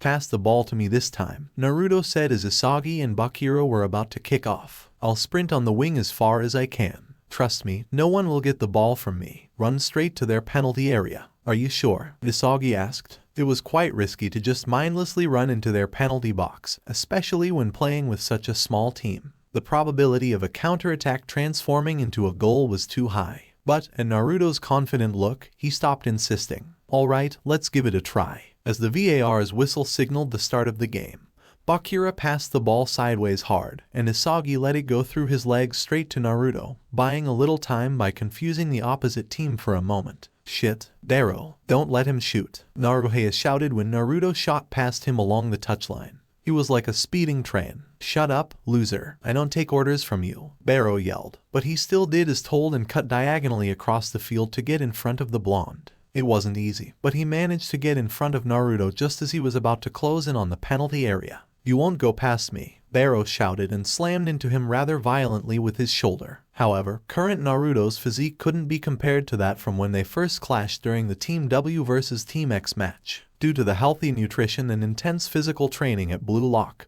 he had undergone significant changes. When Baro slammed into him, he felt as if he had crashed into a concrete wall. For the second time since he started playing football, in spite of his outstanding physique among his peers, Baro lost his balance and crashed into the ground from the collision with Naruto. Bakira, Naruto shouted, and before Naruto had the time to catch up to him and intercept him, he shot a deceptively fast cross towards the penalty area. Bakira, Isagi, and Nishioka all jumped for the ball. However, all three of them were short, and their jumping capabilities were nothing to write home about. The ball ended up in the hands of the goalkeeper. The match had been going for 25 minutes already, but despite the low number of players on the pitch, it was still not over. If I only had someone good at scoring headers, Naruto thought. His teammates had failed to score after another perfect cross, and if that wasn't enough, Messi of Aomori scored another goal from the counterattack that followed after that. But Bakira redeemed himself after that by scoring a solo goal, dribbling past Baro,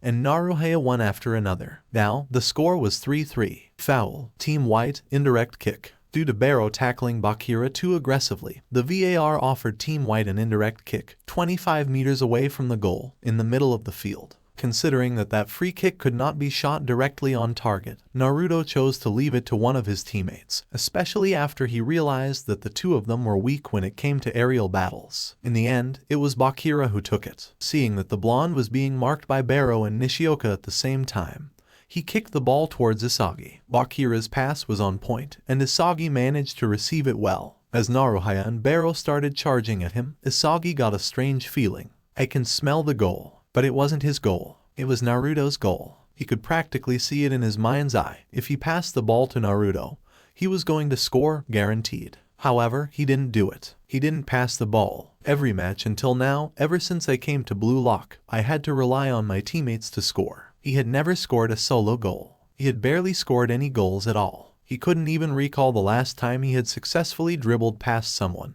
Even now, after qualifying for the next stage of the second selection, he realized that he was still not doing much. I can't keep going on like this. He wanted to change. If he wanted to continue staying at Bluelock, he needed to change. How can I become the best striker in the world if I can't even beat someone like Naruto in front of me? Thus, in spite of his instincts telling him to pass the ball to Naruto, Isagi cut inside, intent on dribbling past Naruto with speed. Alas, his pace wasn't overwhelmingly better than that of his opponent. Nearly 2 seconds later, Isagi found himself face-planting on the ground after Baro stopped marking Naruto and tackled him. Damn it, Isagi, I was free. We could have scored. Naruto shouted in frustration as he started chasing after Baro. Baro, he's coming. Pass, Nishioka shouted from the wing. Shut up, midget, Baro screamed, but, from the intense look on his face, it could be seen that he was giving it his all. Nishioka's request had not been unreasonable, but someone as selfish and arrogant as Baro would never see it. And he paid the price of his arrogance this time as Naruto caught up from behind and pushed the ball away from his possession with the tip of his foot before cutting into his face. In desperation, Barrow grabbed onto Naruto's shirt to stop him and gain back the ball, but that action only led to him being out of position and unable to react in time when Naruto suddenly stopped his sprint and performed a Ronaldo chop.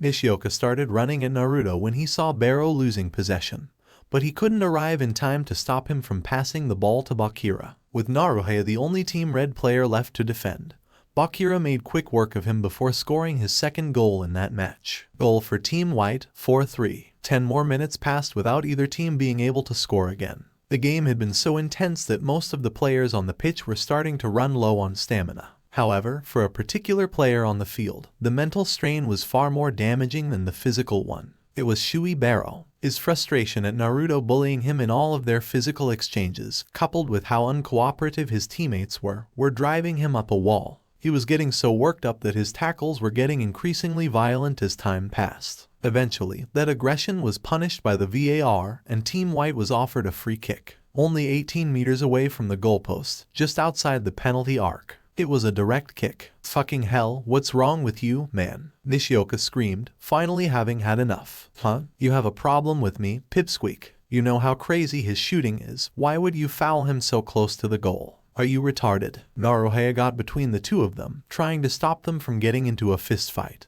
But, with his build, he wasn't very successful at it. It was only the VAR's warning that stopped them from doing something stupid. All players take your positions. You have 10 seconds to comply unless you wish to forfeit the game. Naruto chuckled inwardly as he placed the ball carefully on the ground with his hands. Look like Ego-san won't tolerate any bullshit from anyone in the second selection. He's ready to make them lose the match over something as small as this. In the end, Barrow and Nishioka stopped their argument and got back in position. Barrow chose to become the wall, a single-player wall, while Nishioka and Naruto marked Bakira and Isagi, respectively. Nevertheless, even before Naruto kicked the ball, the three of them knew deep down what the result was going to be. If Naruto could score from the center circle on this pitch, what stopped him from scoring from only 18 meters away? Nothing, and nothing stopped him, indeed. A one-man wall was simply useless, and the hologram goalkeepers were still not as good as professional players. As the ball smashed into the bottom left corner of the goalpost, a whistle blew, and then the VAR's voice rang.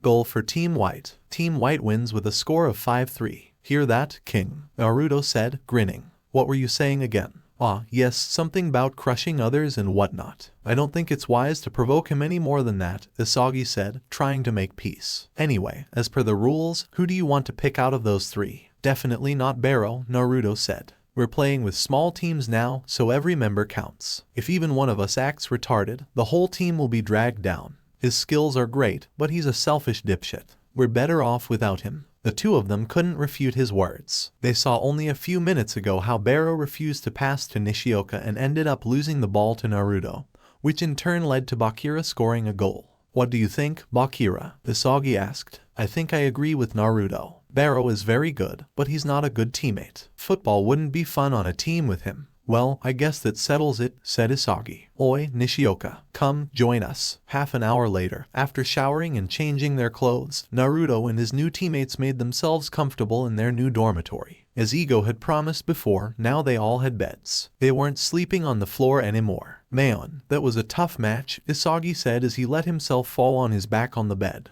But we won in the end. Good job, Isagi, Naruto, Bakira said, showing a thumbs up to both of them. But Naruto didn't hear him. He was wearing a pair of earbuds and watching something on his smartphone. Thanks, said Isagi. You too. You scored 2 goals. You were amazing, Bakira. Haha, thank you, the boy said, a sunny smile on his face. I didn't do much in comparison. I even wasted a big chance. You're being too harsh on yourself. At that moment, Naruto took his earbuds off and stood up from bed. I'm going for a walk. I'll be back in half an hour. Maybe we can talk then and make some plans for our next match. Are you okay with that? Sure, okay. But, right after Naruto left the room, Isagi suddenly sat up from the bed and followed him out. Hey, Naruto. Oh, Isagi. What's up? The blonde asked, not having expected him to follow him outside.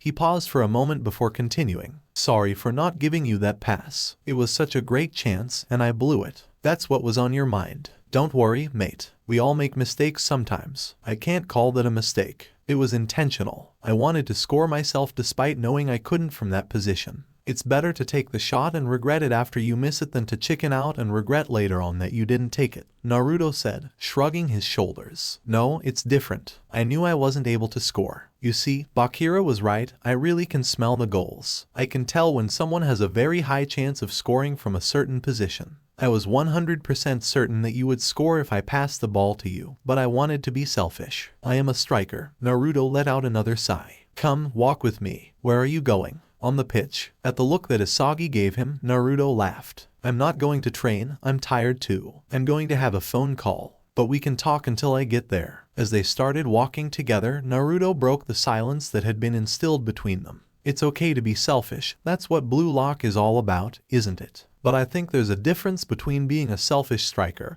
and being a cunt or an idiot. For example, Barrow was the cunt who preferred to lose the ball rather than pass to his teammate, and you were the idiot who took the shot despite having zero confidence in scoring. And despite that I was in a great position to receive your pass. If you think you can score, and if you're confident in your skills, then be selfish and shoot. But you need to know your limits and what your weapon is. If you shoot just for the sake of shooting, despite having no confidence in it, you're just wasting chances and giving the opponents the ball to counterattack. You become a deadweight. You're not being kind with your words, Isagi said with a weak chuckle. Our future depends on how well we play. Neither of us can afford to play nice. So, if I were you, I wouldn't try to do things I suck at. You can't dribble like Bakira, you don't have my physique or my pace either. But we all have different things we're good at. I noticed you have good vision. Your goal-smelling thing is probably related to that too. Focus on that for now. At least, that's what I'd do if I were in your shoes. After he said that, the two of them walked in silence for nearly half a minute. By the way, how did you get so good at shooting? At this point, Naruto realized Isagi was just trying to make conversation. But he didn't hate it. Unlike his previous teammates from Team W, Isagi and Bakira were much better and more likable. I'm older than you. I'll be 18 in a few weeks. Other than that, practice. Lots of practice. You wouldn't believe me if I told you how many hours I spent just playing passes with the wall, or shooting at empty soda cans. Thousands of hours. Split into teams of 2, Naruto and Nishioka were playing against Isagi and Bakira in a game where they had to score against the same goalkeeper. To make things challenging, the players weren't allowed to step foot inside the goal area. Also, if they retrieved the ball from the opposing team while they were in the penalty area, the man with the ball would have to come out of the box first before being allowed to go back inside to shoot. I told you, now that I've read you, your dribbling won't work on me, Nishioka said. Although Nishioka wasn't actively trying to take the ball away from Bakira,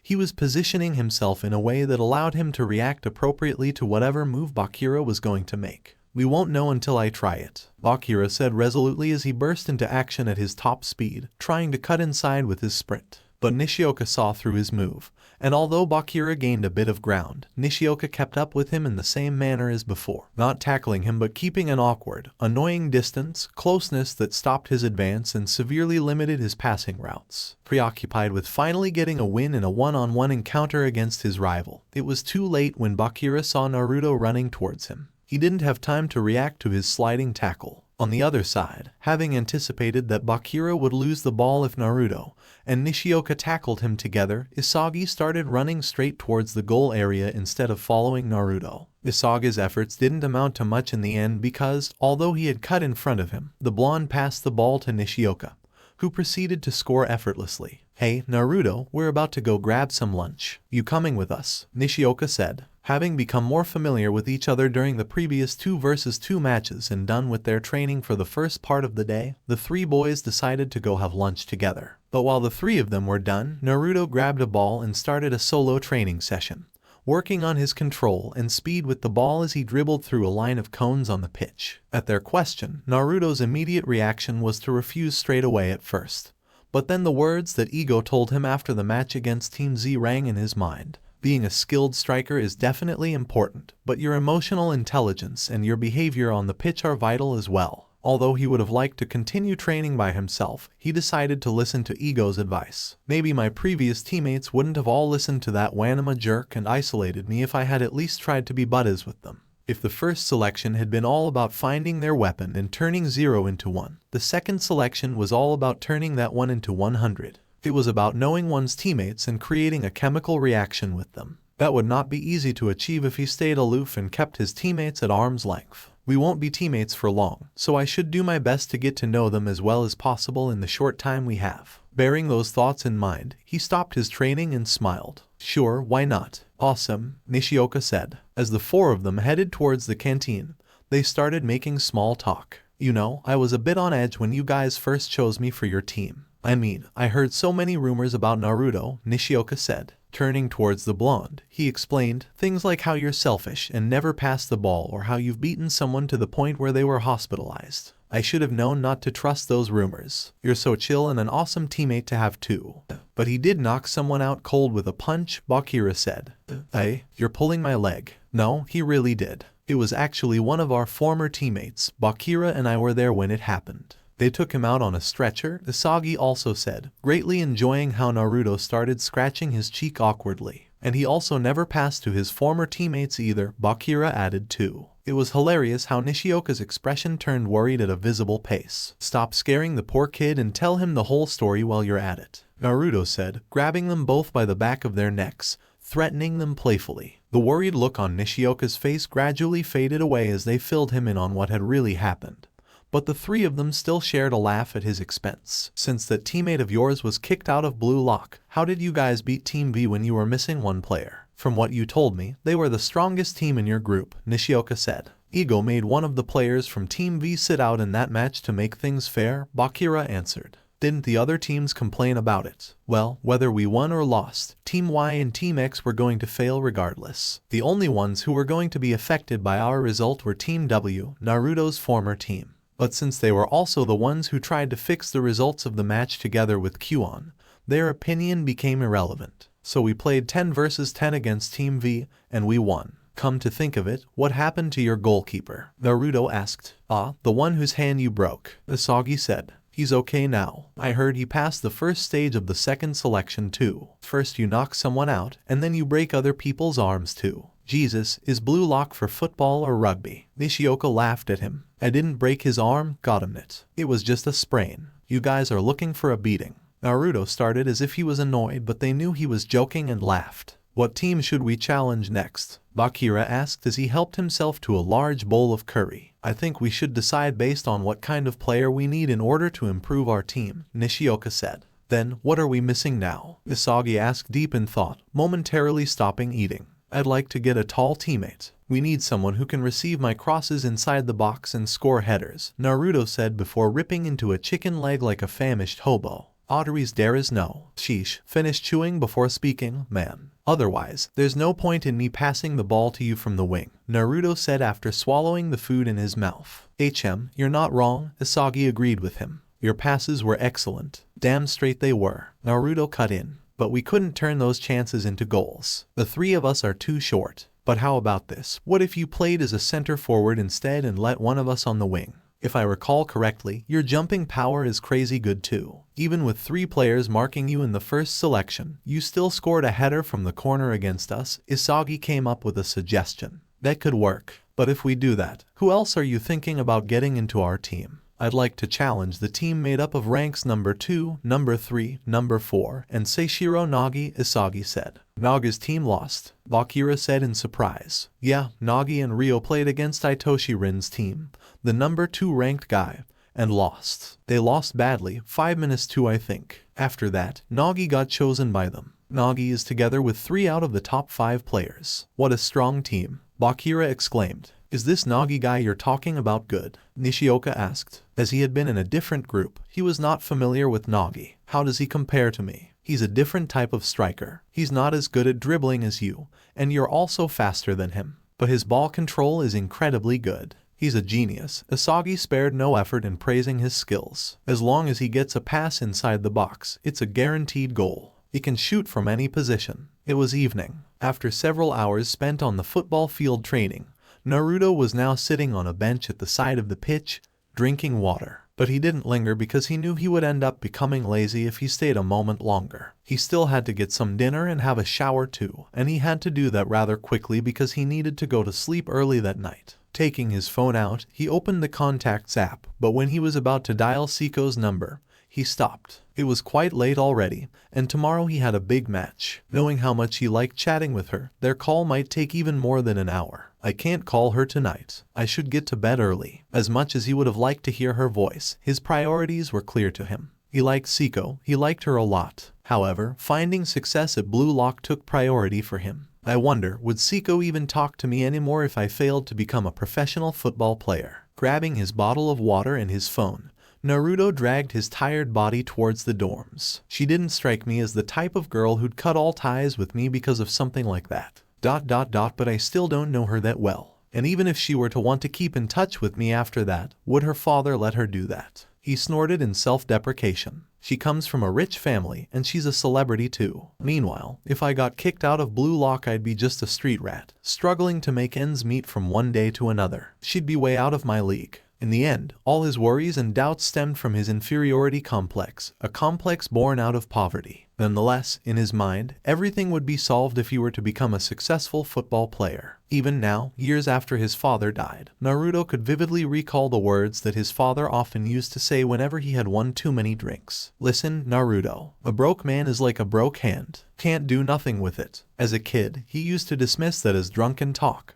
But after becoming an orphan and being faced with the cruel reality, he understood the truth in his father's words. World Cup, best striker in the world. I couldn't care less about any of that. It was not like he had some deep feelings of love and pride for Japan or a dream of becoming the best in the world. All he wanted was to be successful. His mind going to what he'd do if he was rich, Naruto suddenly began to feel energized. I'm going to have pizza every day. Unknowingly, he started grinning as he daydreamed. I'll buy 5 pairs of Superstar Adidas sneakers in 5 different colors. Then, I'll buy a black biker leather jacket and a motorcycle too. A Honda maybe. No, Kawasaki are faster and cooler. Yeah, I'll buy a Kawasaki. And maybe a nice house at the foot of a mountain in the countryside too. Then, I'll buy 2 dogs and 3 cats. They were the amusing, honest dreams of a teenager. But those puerile dreams were the driving force that was giving him the strength to endure the grueling training that he was putting himself through every day. Whenever he was exhausted, whenever he felt like he couldn't do it anymore, whenever he felt too lazy and wanted to lay down and chat with the girl that he had a crush on instead of training, he would remind himself that all his pain and effort, all his hard work, was for the sake of a better future. Having reached the dorms, Naruto woke up from his daydreaming and took out his phone. Although he couldn't call Siko that evening, he could still send her a text message. Naruto, hey, I can't call you tonight. I have a big day ahead of me tomorrow. I need to be fully rested and in perfect condition. Sorry. Less than 20 seconds passed from the moment he sent the message until he received an answer. It was a minor thing, but it always filled him with joy to see how quickly she replied to his texts. It made him feel as though his feelings for her were not one-sided, that she desired his company just as much as he craved hers. Siko, hey, you don't have to apologize. Bluelock comes first. I hope you do well tomorrow. I'm rooting for you. Fighting. Following that text, she also sent a praying emoji, a hugging emoji, and a kissing emoji. Naruto, thanks. But I have some good news too. I convinced Ego-san to give me the chance to buy a ticket out of Bluelock with the same system from the first selection. Siko, really? What came after that was a wall of heart emojis. It made him chuckle at how expressive she appeared to be in texts,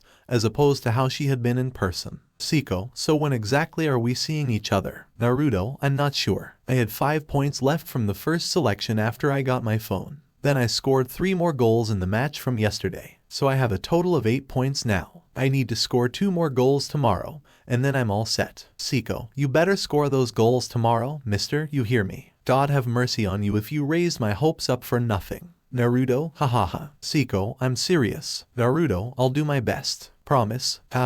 What am I going to do? We're going to play against the #1 ranked player. I heard he's a violent ape and a thug too. I don't think I can do this. But while Ayashi Takamitsu was having an anxiety meltdown, his 3 teammates were as calm and cool as ice. Say, Rin, who should we choose after we win? The tall and long-haired player asked. It doesn't matter to me, Rin said indifferently. I say we get Isagiyoichi, Nagi suggested. Who is that? Ryu asked. The short one with short black hair. Him? He doesn't look glam at all, Ryu said as he flicked his long hair over his shoulders. Actually, none of them is glamorous enough to be in our team. That guy with the number 9 on his shirt intrigues me though. Is he really a high schooler like us? He's the #1 ranked in Bluelock now. He cleared the shooting stage even before Ren. I saw some of the footages of his matches during the first selection. He's very good, so don't look down on him, Nagi tried to advise him. As luck would have it, Naruto's team was going to kick off first. Are we going ahead with the plan? Bakira asked as he and Naruto went inside the center circle to start the game.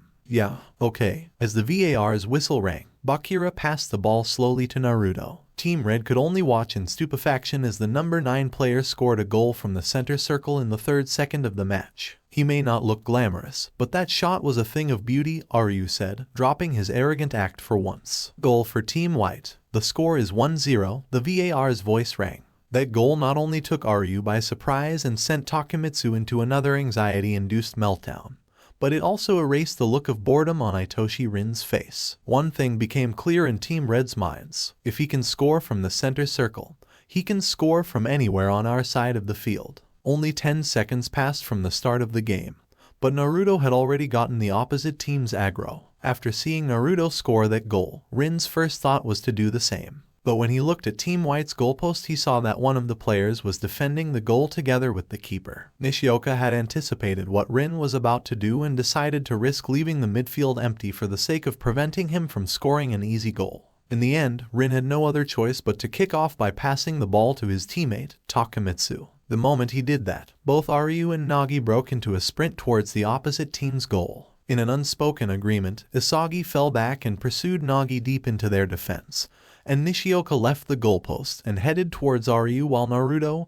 and Bakira started pressing Takemitsu together for the ball. The burly boy didn't even try to dribble the 2 players charging at him and passed the ball to Rin in a panic. However, in spite of his mannerism, his pass was clean and his teammate had no trouble receiving it before advancing into the other side of the field. As Rin advanced with the ball diagonally across the field, Bakira started running after him. He won't catch up to him in time, Nishioka thought, growing restless by the second when he saw that Bakira couldn't catch up to him fast enough. Nishioka had been in the same group as Itoshi Rin, so he knew just how good he was everywhere. Itoshi Rin was an all-rounder, a striker good at everything. Whether it was dribbling, positioning, vision, speed, or shooting, he was top tier. I can't let him get into shooting range. As Rin arrived at only 3 meters outside the box and swung his foot back as if he were about to shoot, Nishioka felt forced to leave Aryu unmarked and jump into Rin's range. However, it had been a feint. As Nishioka threw himself in front of the ball, instead of shooting at the target, Rin kicked a lob pass towards Aryu. It was a picture-perfect assist and a perfect header too. The hologram goalkeeper never stood a chance. Goal for Team Red. The score is 1-1. Damn, they had us, Nishioka said in frustration. He had known that leaving Aryu unmarked wasn't wise, but it would have been even dumber if he had not tried to stop Rin from shooting.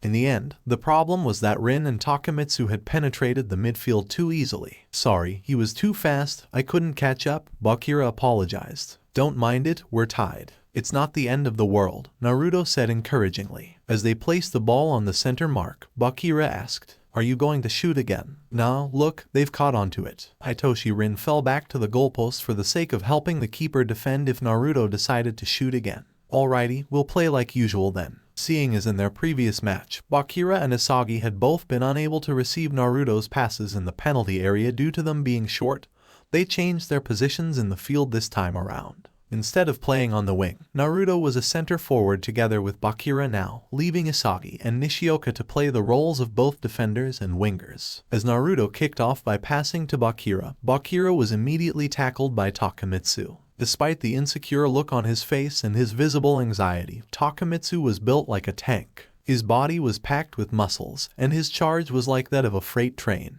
Nevertheless, Bakira easily dribbled past him with one of his favorite moves, an elastico. But he was greatly surprised when Takemitsu caught up to him again and tried to tackle him from the side with a sliding tackle. It took Bakira performing a rainbow flick to avoid his sliding tackle, but even after styling on him like that, Takemitsu still recovered and caught up to him again somehow. His explosive movement on short distances was out of the ordinary. As the saying goes, third time's the charm, and Bakira lost the ball when Takemitsu tackled him again, his high dribbling skill becoming useless when Takemitsu slammed his shoulder into his, sending him flying and rolling on the ground. Naruto let out a cuss under his breath upon seeing their attacking plan crumble from the get-go. The original strategy had been for Bakira to use his weapon to dribble past as many players as he could to clear the defense before passing him the ball. He hadn't expected someone as good as Bakira to fail in dribbling past the least dangerous-looking member of the opposing team. Isagi attempted to tackle him,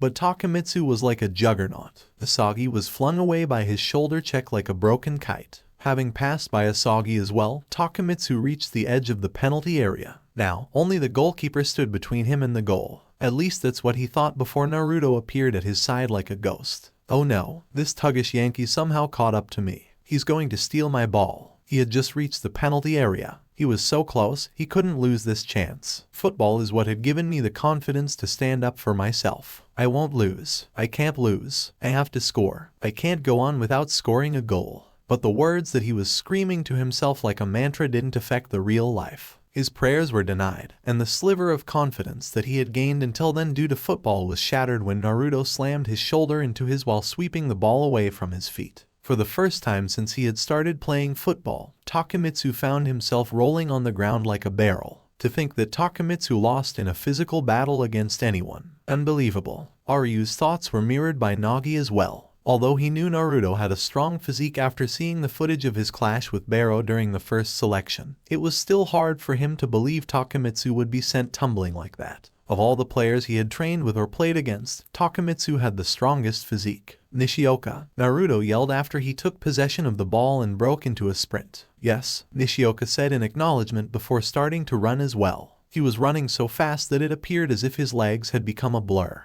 Aryu tried to charge at Naruto, but even his long and lanky limbs weren't enough to catch up to his burst of speed. Having flatlined Takemitsu and dribbled past Aryu with his crazy pace, the blonde now entered the opposite team's side of the field. As he passed the center line, Team Red's sense of urgency increased exponentially with every step he took. But Nagi was there to block his trajectory. Naruto pretended to shoot, but Nagi didn't bite on his feint and charged at him with a tackle instead, which forced him to stop in his tracks, bring the ball back, and shield it with his body by placing himself between it and Nagi. Football was a sport played as a team, however. By the time Nagi stopped him, Nishioka arrived at the penalty area as well, so Naruto quickly passed him the ball. Although he was just at the edge of the box now, Nishioka didn't have any open angles to shoot as Itoshi Rin got into his face. Furthermore, in the meantime, Takemitsu had picked himself up from the ground and was running towards him like a mad bull too. Luckily, Bakira quickly came to his rescue, and before Rin could sweep the ball away from his feet, Nishioka passed it to Bakira, who in turn passed it back to Naruto on the other side of the box. It was a first touch shot, a volley from inside the box, less than 12 meters away from the goal. It was an absolute piss missile, aimed at the far corner of the goalpost. The goalkeeper was completely helpless. Even a real, professional goalie would have found it almost impossible to defend against that. To everyone's shock, however, that bomb of a shot didn't earn Team White a goal. At the very last moment, having anticipated that the blonde was going to shoot towards the far corner, Itoshi Rin threw himself in front of the ball. Rin wasn't one to be easily impressed by someone, but the power behind that shot left him startled. It had almost flung his leg away, right as Team Red was about to blow a collective sigh of relief at having defended against that goal. A Team White player that everyone had momentarily forgotten about appeared outside the penalty area like a phantom. It was Isagiyoichi. The goalkeeper was out of position. Rin was on the ground after blocking Naruto's bomb. Takemitsu was next to Bakira and Aryu was behind Naruto. Isagi was left all alone, with the goalpost undefended and a clear trajectory for shooting in front of him. Where did that guy pop out from? Aryu said in shock. It wasn't only the members of Team Red who were completely blindsided by the new development. Naruto and Nishioka had been taken completely by surprise too. Is that his goal-smelling weapon thing? Or was it just luck? There's no way he could have predicted my shot was going to be blocked, is there? Bearing an expression of intense concentration on his face, Isagi didn't even wait for the ball to land after being reflected from Rin's foot. I don't need strength. Focus on accuracy. Be calm. It was his direct shot, a skill that he had acquired during the shooting stage of the second selection. This is my goal. For a moment, it was silence. Then, Isagi let out a scream of victory and triumph. Goal for Team White. The score is 2-1. It wasn't only the members of Team Red who were completely blindsided by the new development. Naruto and Nishioka had been taken completely by surprise too. Bearing an expression of intense concentration on his face, Isagi didn't even wait for the ball to land after being reflected from Rin's foot.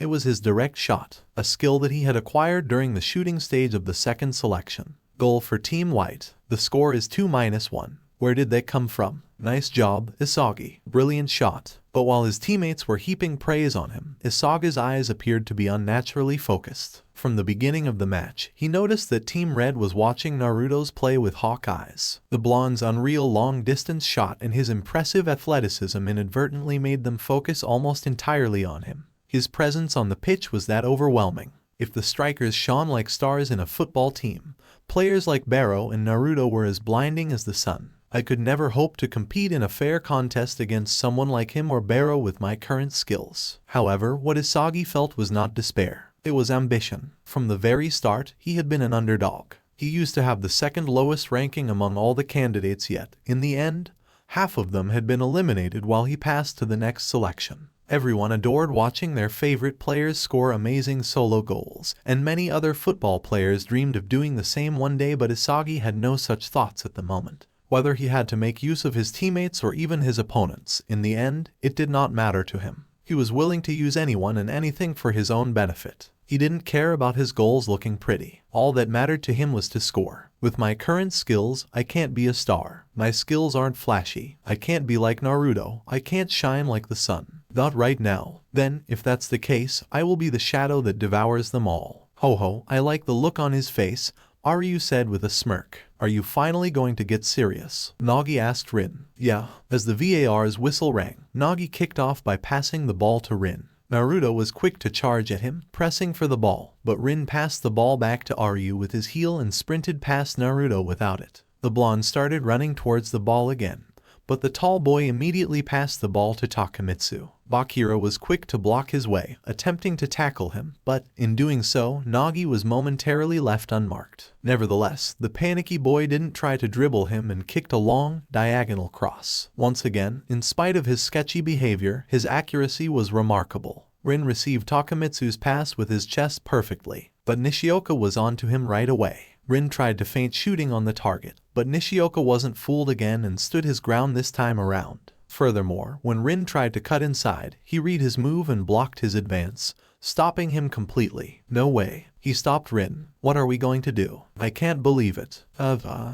while Takemitsu was having a meltdown again, Rin was still calm. It wasn't often that he met someone who managed to stuff his dribbling, but it was not like he had no other choices. As Nishioka tried to sweep the ball away from his feet, Rin turned with his back to him and shielded the ball with his body, preventing him from completing his tackle. The shorter boy tried to push him from behind, but while Rin wasn't like Naruto or Takemitsu, his physique was still better than that of his opponent. Mostly unaffected by the shove from behind, Rin picked up the ball with the tip of his foot, juggled it once with his knee, and then suddenly kicked the ball above his head to his back. No way, was the only thing Nishioka could say when he saw the ball's smooth arch in the air. It was as if Rin had eyes in the back of his head. Even Isagi, who had been doing his best to read the flow of the game, was caught completely off guard, not expecting Rin to pass to Nagi from that position. Although he had been marking Nagi himself, not having expected the ball to be sent their way, Isagi was a split second too late to react and Nagi managed to receive Rin's pass, albeit with some difficulty. As amazing a football player Rin was, passing back over his head was bound to have a degree of inaccuracy to it. He only risked shooting such a pass because it was Nagi. Isagi realized when he saw that Nagi had to extend himself to the limit in order to catch Rin's ball with his foot. If it was anyone else but Nagi, they wouldn't have caught his pass. This is the chemical reaction between Rin and Nagi. In that instant before the ball could touch the ground, Nagi abruptly twisted his body and kicked the falling ball with his other foot. A whistle rang and then the VAR's voice was heard.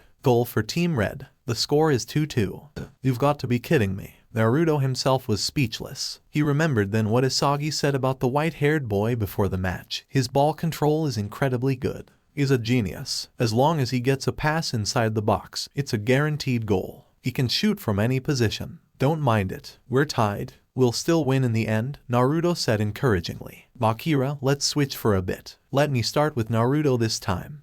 Okay. For once, the boy seemed to not be as happy-go-lucky as usual, but he didn't protest and switched his position on the pitch with Nishioka. Before kicking off, Nishioka turned his head to him and said with a grin, "Watch me how I'm dribbling past that meathead." It was, in equal measure, both a provocation and a piece of advice. Turning towards Naruto, he said, "Pass it to me, I'll start." Okay. The moment he received Naruto's pass, Nishioka burst into a sprint. the Messi of Aomori. He had not gotten that nickname only for being as short as Messi. Just like the real deal, Nishioka's dribbling and speed were exceptional among his peers. Unlike Bakira, who had tried dribbling past Takamitsu using his creativity and marvelous ball control, Takamitsu cut past him with pure speed. Even with his impressive recovery and acceleration for short distances, Takamitsu was unable to catch up to him. Crazy guy incoming, Nagi yelled when he saw how quickly Nishioka left Takamitsu in the dust and tried to intercept him. As Nishioka feinted with his shoulder and pretended to look to the right as if he was going to cut inside, Nagi almost broke his ankles when the shorter boy juked him by continuing to sprint along the touchline.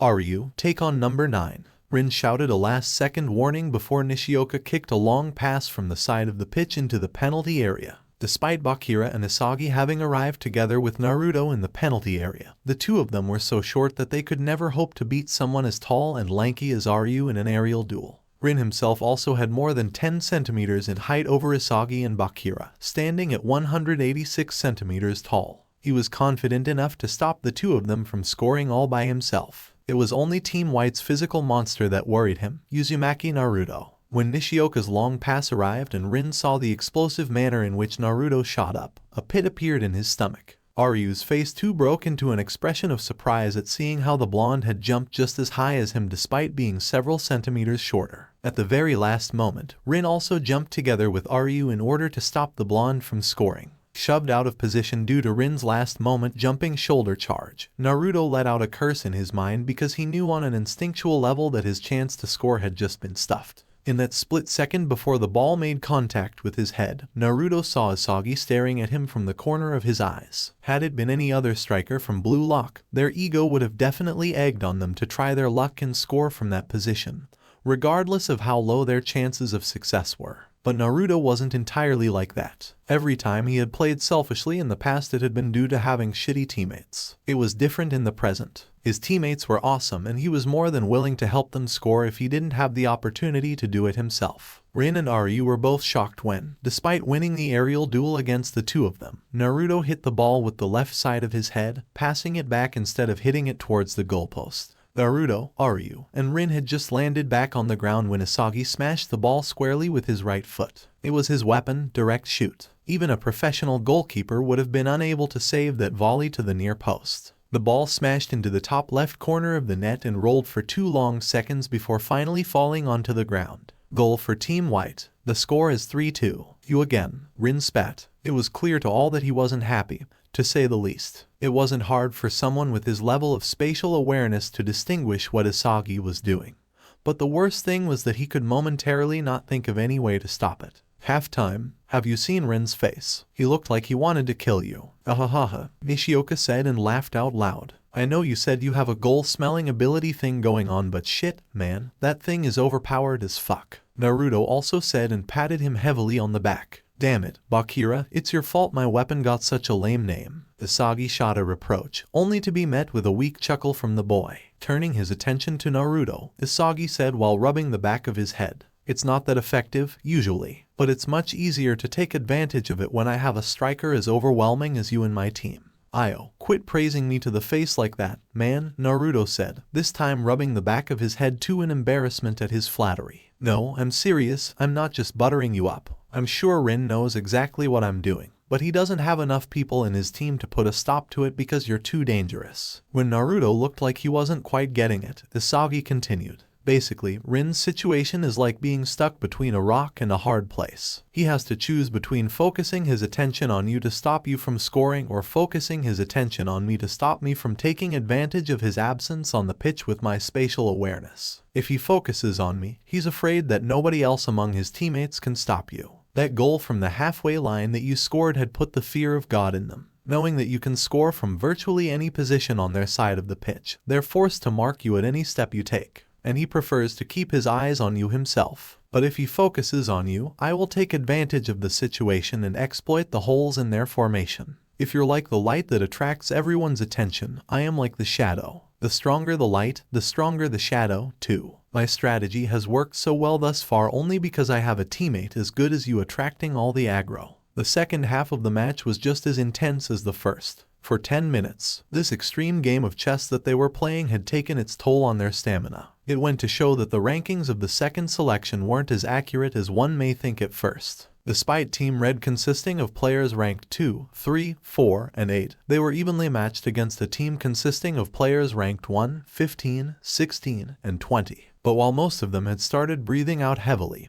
and their pace began slowing down, 2 players appeared to still have plenty of gas in the tank. "That muscled wimp is starting to get on my nerves," Naruto said and wiped the sweat off his forehead with the back of his hand while waiting for Nishioka to get the ball for a throw-in. Team Red had changed their strategy in the second round. They took on a defensive tactic, not leaving their side of the field. They were trying to catch their opponents with counter-attacks. The unusual thing about their new tactics was, however, that Takemitsu was now marking Naruto non-stop, regardless of his position on the field, like a hunting dog. Moreover, whenever the blonde got deep into their side of the pitch, Rin would join hands with Takemitsu in order to stop him. Naruto was, essentially, completely shut off. Passing long balls to his teammates wasn't a viable method either because they were all short while Ryu was at least a head taller than them. Lastly, with Rin and Nagi being fully focused on defending, Isagi, Bakira, and Nishioka were having a hard time creating their usual combinations. "How are you two still running like that is beyond me," Isagi said while gasping for air. Their moment of respite didn't last long because, at that moment, their teammate returned with the ball and threw it to Isagi. Seeing Nagi charging at him, Isagi quickly passed the ball to Bakira, not wanting to risk losing possession to him. When Isagi ran past Nagi, Bakira passed the ball back to him. Nagi kept pressing persistently, and Isagi was forced to pass the ball to Bakira once again,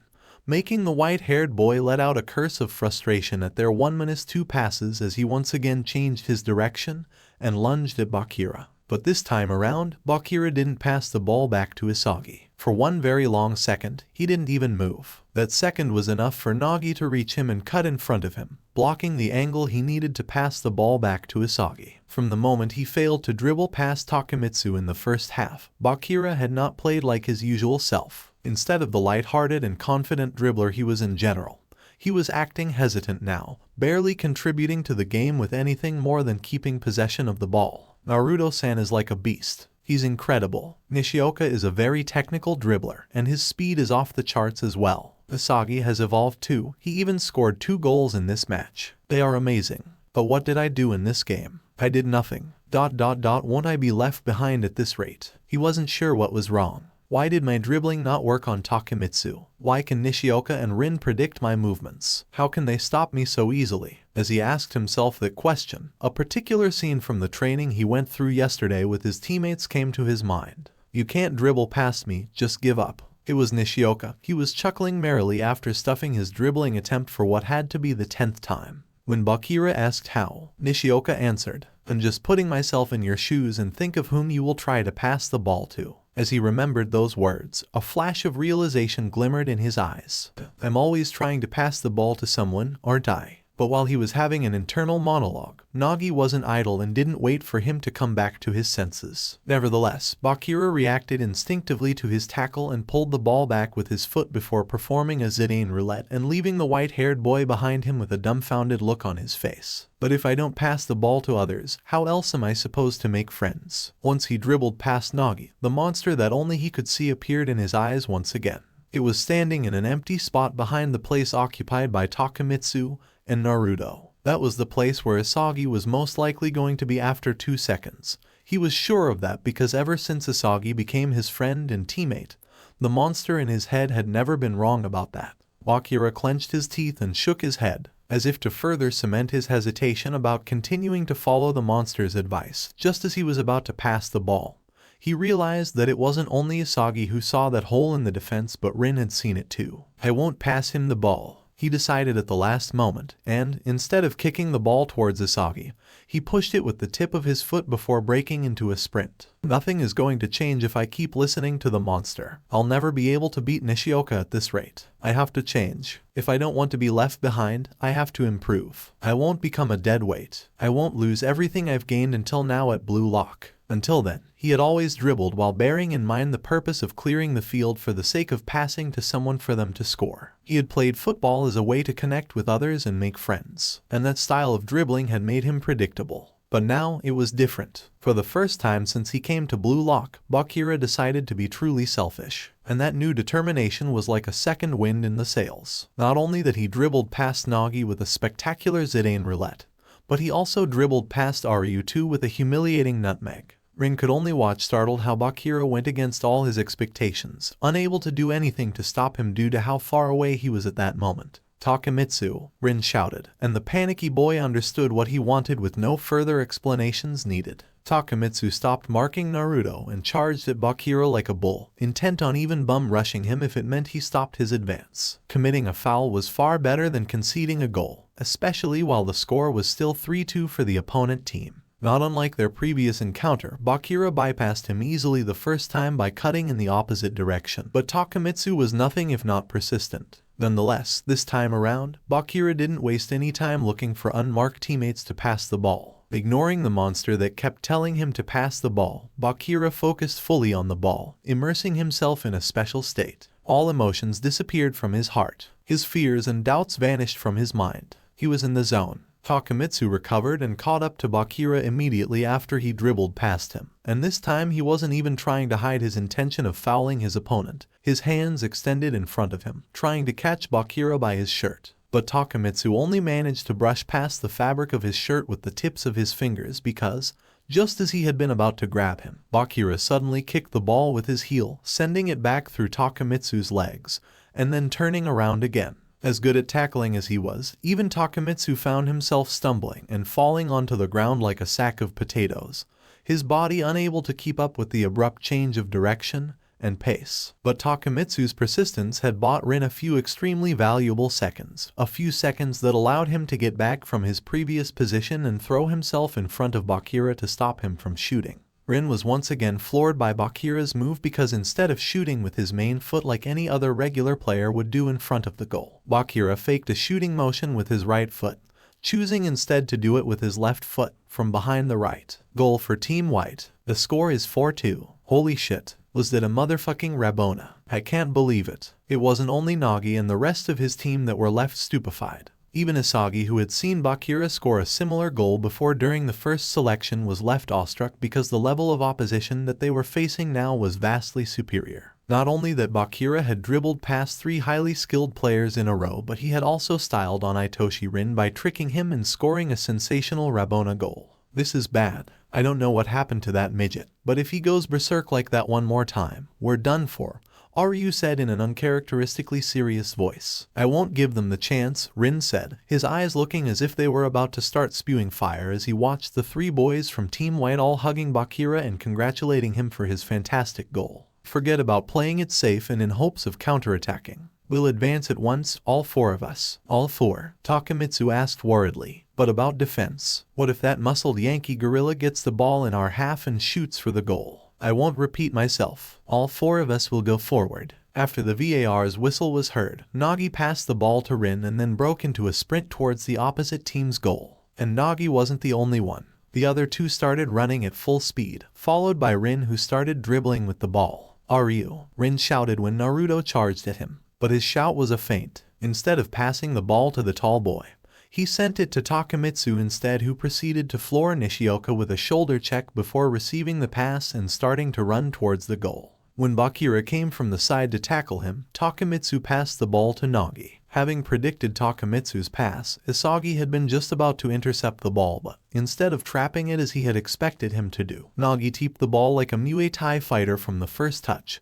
sending a scarily accurate pass to Rin, who had just arrived inside the box at that moment. It was a volley and a curved shot at that. The hologram goalkeeper never stood a chance. It had barely even reacted when the ball smashed into the top right corner of the goal. Shit, they got us this time, Naruto said, scratching his hair with both hands in annoyance. Although the score was still in their favor with a lead of 1 goal, Team Red's goal just now reminded them not to count their chickens before they hatch. The match was still not over yet. Should we try doing the same thing they did? Nishioka came up with a suggestion. It's risky, Isagi said, not quite liking the idea at first. But I guess we could give it a try. He ended up getting on board with it too when he remembered how long their team went in the second half without being able to score after Takemitsu, and Rin started marking Naruto at all times. Rin was too good at predicting their play. I think they're trying to do the same thing we did, Nagi said when he noticed that all 4 members of Team White came to the center line, not leaving even one player in the defense.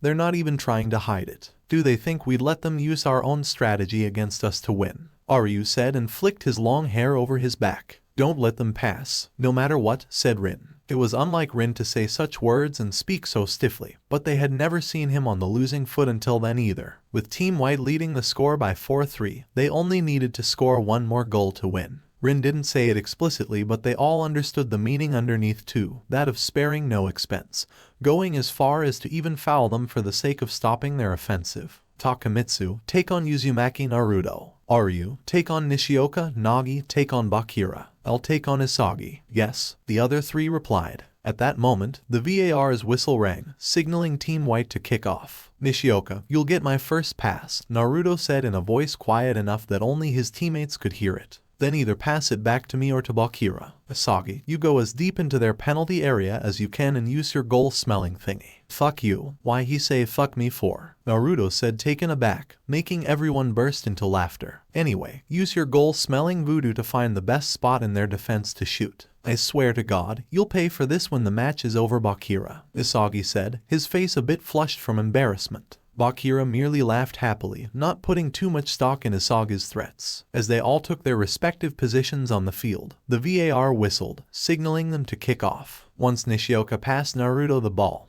he and the other 2 broke into a full sprint towards Team Red's goal. As per Rin's instructions, Takemitsu charged at Naruto like a mad bull, using his entire strength to slam into his shoulder. Largely unfazed by Takemitsu's brutish tackle, the blonde suddenly increased his sprinting speed and left him behind. He was just outside the center circle, on Team Red's side of the field, when Naruto unexpectedly let out a loud grunt and smashed his foot into the ball with the entire strength he was capable of. Team Red had been so preoccupied with stopping Team White from using their own tactics against them that they forgot about the scariest weapon in Team White's arsenal, Uzumaki Naruto's shooting. In all fairness, however, it wasn't only Team Red who was stupefied by his actions. Naruto's teammates themselves were left shocked too. In order to lower Team Red's vigilance and make them forget about the threat his shooting possessed, Naruto decided to fool his teammates first in order to fool the opponent. Isagi, Bakira, and Nishioka's act of sprinting towards the penalty area had been so genuine and convincing that Team Red had never even expected that Naruto was going to shoot on the target instead of passing one of them the ball. With its field of view blocked by the players in front of it, the keeper never saw it coming.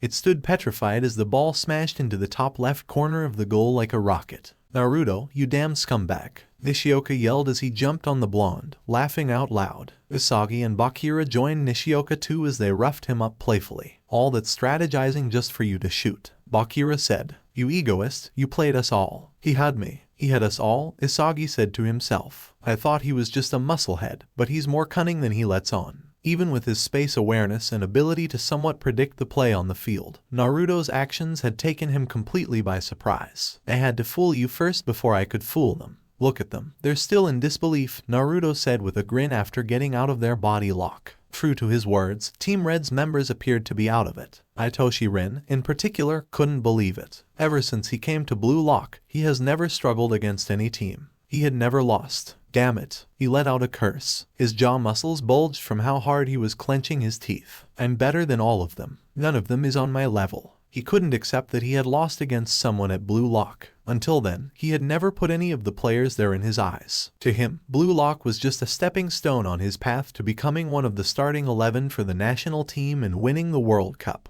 Itoshi Rin's vitriol-filled eyes couldn't settle on any of the members of Team White. He couldn't decide who had frustrated him the most. Nishioka managed to stop his dribbling. Naruto's shooting kept him in check. Isagi took advantage of his team's holes, and Bakira went against his predictions and even styled on him with a Rabona goal. How did we lose? Realistically, going by their ranking and football skills alone, the odds should have been in their favor. Was their synergy with each other that much better than ours? No, that can't be. Most of their goals weren't scored through chemical reactions. But as he thought of that, it finally dawned on him. It wasn't that they synergized better than we did. It's that they tried to devour each other. Isagi's goals were scored by taking advantage of Naruto's overwhelming presence on the field, and Naruto scored the last goal by making a fool out of his teammates. As for Bakira, he went against the expectations that both his teammates and opponents had had of him and scored a crazy goal by himself. In Team Red, everyone was waiting for Rin's instructions. They had accepted being relegated to the role of supporting characters, becoming nothing more than sidekicks to his show. But in Team White, nobody wanted to concede the role of the main character to others. They all struggled to be the guy who scores. That dog-eat-dog environment stimulated their potential and forced them to overcome their limits and grow. While Team Red was still processing the fact that they lost, Nishioka asked, "So, who should we choose?" "I say we take Rin.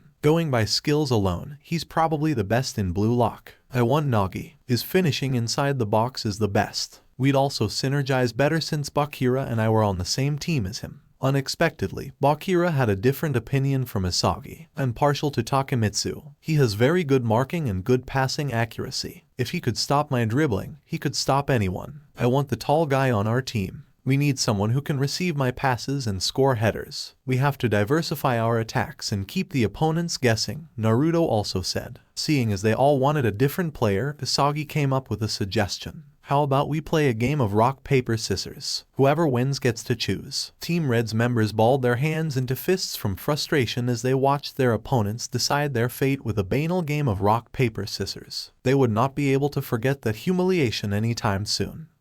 Take that. I win," Isagi said in triumph after beating everyone in the game of rock, paper, scissors. Turning towards Team Red, he said, "Nagi, I'm choosing you. Come, join our team." The next day, it was an unusually cold day of December. The sky was covered with thick dark clouds, and the Christmas lights and bright ornaments decorating the city appeared as though they were faded due to the thick fog in the air. "We're going to have a white Christmas this year," Siko exclaimed as she gathered some snow off the windshield of a parked car and pressed it in her hands to form a snowball. "Siko, don't." He couldn't finish his words because he was forced to duck and cover his head with his arms when she threw the snowball at him. "Trust me, you don't want to do this." "Why? What are you going to about it, huh?" she said teasingly. "Fine, you ask for it," he said and quickly bent down to grab a handful of snow from the ground and pressed it hard in his hands, compressing it to the limits. Siko was startled when the snowball he threw whirred past her head with a powerful whooshing sound. "What was that snowball? Were you trying to kill me with it?" she yelled.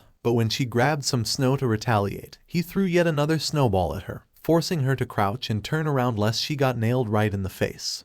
Wait, it's not fair. We should take turns throwing snowballs at each other." He had no intention of listening to her. "You talk the talk," he said and threw another snowball. "Now you have to walk the walk too." Under his relentless assault, Siko found herself unable to counterattack. Left with no other choice, she suddenly opened her umbrella and used it as a shield before breaking into a run towards him. "Hey, that's cheating. If you don't cheat, it means you don't want hard enough to win," Siko said, laughing in glee when she saw him running away from her with his tail tucked between his legs. Initially, Siko's plan had been to take Naruto out to a nice restaurant and chat with him. She wanted to spend some time getting to know him better face to face. At the same time, she also hoped to gradually get him used to enjoying the finer things in life. However, at the sight of large snowflakes starting to fall from the sky, all her plans went out the window. It wasn't often that it snowed in Tokyo on Christmas. They had not had a white Christmas in more than 5 years. She was so happy about the arrival of snow that she couldn't pass on the opportunity to fully enjoy that moment. And that was how Naruto and Siko ended up spending nearly 1 hour play fighting with snow in Yoyogi Park, Tokyo. By the end of it, the two of them were sweaty, tired, wet, and exhausted from too much laughing. "I haven't had this much fun in years," Siko said breathlessly. Her black winter overcoat was matted with snow. Her long purple hair was soaked, and her woolen hat's burgundy color could barely be discerned from how much snow was piled on top of it. She looked as if she had rolled around in the snow on purpose. Naruto too couldn't remember the last time he had let loose and had such sort of childish fun. In the first place, he wasn't exactly the type to be seen frolicking around in the snow with his friends. Now, his jeans were soaked up until his knees, and the beige parka he was wearing was wet as well. "I can't believe you roped me into playing in the snow like a primary school kid." "Oh, please, don't pretend you didn't enjoy it," she said and shoved him lightly with her shoulder. At least she tried to. He didn't even budge from his spot. It was as if she was pushing against a wall. He chuckled at her weak attempt before saying, "Should we get going? Where would you like to go?" He didn't have any experience with dating, but he knew that girls, in general, preferred the man to take charge during their dates. They liked it when their partners had a clear schedule in mind rather than wandering around in confusion. "I don't have a specific place in mind," he said awkwardly, "but it would be good for us to change our clothes before we catch a cold." "Then, how about you come over to my house?" she asked. "Is that really okay?" It's only our first date. When he asked that, a tinge of pink appeared on her cheeks. I didn't imply we'd be doing anything like that. She protested. I wouldn't take you home if we were doing that. There are too many people around that could hear us. Besides, we haven't even held hands or at least kissed first. It's too early too. She abruptly stopped speaking when she realized what she had almost said, her face now an atomic red. Her embarrassment had to have been contagious because Naruto felt his face getting warm too. The two of them couldn't quite look each other in the eye for a few moments. But then, to her surprise, Naruto took her hand in his. He was flushing, but he wrapped his fingers around her much smaller hand and held it gently but firmly. You're so warm, she muttered, and she buried her face into the red scarf wrapped around her neck so he would not see how embarrassed she was. Although they had both hit each other with dozens of snowballs, while her hands were as cold as ice, his were still warm somehow. Taking advantage of the opportunity, he grabbed her other hand too and brought them both together, wrapping his hands around her smaller ones. Better now? He asked, using the pretext of warming her hands up to maintain physical contact with her, and putting her in a situation where she had to stand so close in front of him. If I didn't know any better, I'd think you were a playboy with how smooth you were now, she said, her eyes darting to the side, too shy to meet his eyes. This is the first time I've been on a date. Her insides twisted strangely at the sunny smile on his face. Being so close to him, she felt like a cornered doe at that moment. Her heart was hammering in her chest. Give me a moment, I have to call my driver, she said, jumping at the opportunity to break the physical contact and put some distance between the two of them. A mixture of relief and regret came over her when he let go of her hand.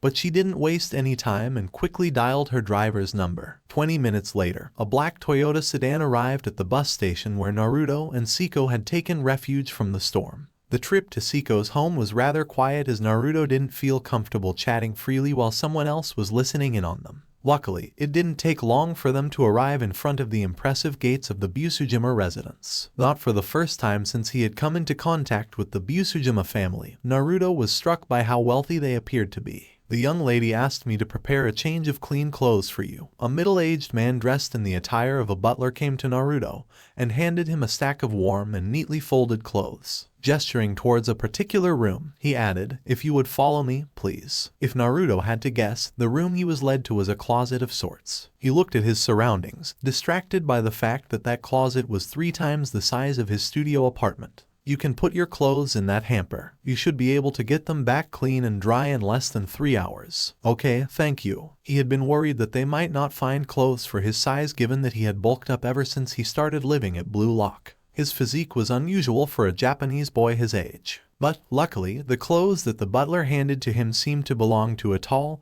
and well-built person. Probably Mr. Busuhima's clothes, Naruto thought as he recalled the middle-aged man's physique. Taking a look at his reflection in the mirror, he scrunched up his nose, not pleased with his appearance. It doesn't suit me. It wasn't that their size didn't fit him, but the fact that he wasn't used to that kind of clothes. They looked out of place on him. Someone with his face didn't match the image of a gentleman wearing beige chino trousers and a blue polo shirt. But, as the saying goes, beggars can't be choosers. It would have to make do for now. As he came out of the changing room, the butler looked him up and down before nodding, pleased with the fact that the clothes seemed to fit him well. The young lady had talked a lot about you over the past 2 months. The butler opened the conversation while he led the way to the living room. Is that so? Naruto said, not sure how to reply to that. She appears to be much happier ever since she met you. He smiled when the butler said that. However, the butler continued, girls at her age are too impressionable. They fall in love easily and tend to forget about the consequences that their choices would have on their future. As Naruto remained silent, the butler stopped and turned to look at him. It may be out of place for me to speak like that, but I suggest you don't involve yourself with the young lady any deeper than you are already. Finally understanding what he meant, Naruto's expression changed. And who are you to tell me what to do? I don't take orders from you or anyone. The butler shook his head in dismay. That attitude of yours is just one of the many reasons why the young lady shouldn't be together with someone like you. That tone of derision in the butler's voice made his blood boil. Let's be realistic now. You look like a thug to me. From the few minutes we spent together, I can tell that you're impulsive, uneducated, and lacking common sense. I reckon that if I were to tell you these words somewhere in the streets, I'd be lying unconscious now, as you wouldn't be able to control yourself, assaulting me.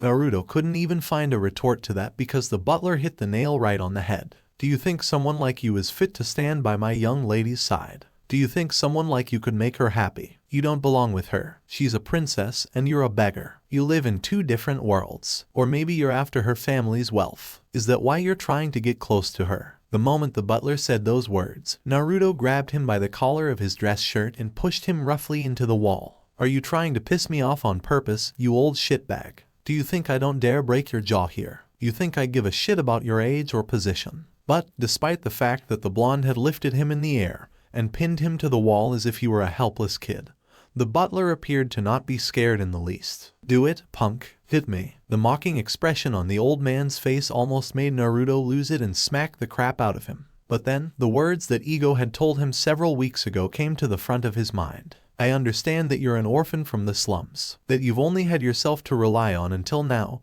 and that you are used to a rough lifestyle. But that chapter of your life ended the moment you came to Bluelock. As Ego's words rang in his head, he put the old man down roughly and backed away before turning around and leaving him behind, intent on finding his way to the living room by himself. The abrupt change in the blonde's behavior seemed to have angered the old man. You don't belong with her, boy, he shouted after him. You're nothing but a mongrel. You have nothing, not even parents. You are a nobody. You should know your place. Although Naruto wanted to keep his cool and ignore him, the butler calling him a mongrel and mocking him for being an orphan went well beyond the limits of his tolerance. But just as he turned around to show the old man the price for running off his mouth like that, a yell came from behind. What's the meaning of this? It was Siko. At the sight of her, the butler became as timid and docile as a rabbit. Tanka-san, she shouted in anger when the old man kept silent. I ask you, what's the meaning of this? Young lady, it's for your own good. You shouldn't be spending your time with the likes of him. Shut up, she yelled, her hands clenching into fists from anger. Please understand, he's not worthy of. Shut up.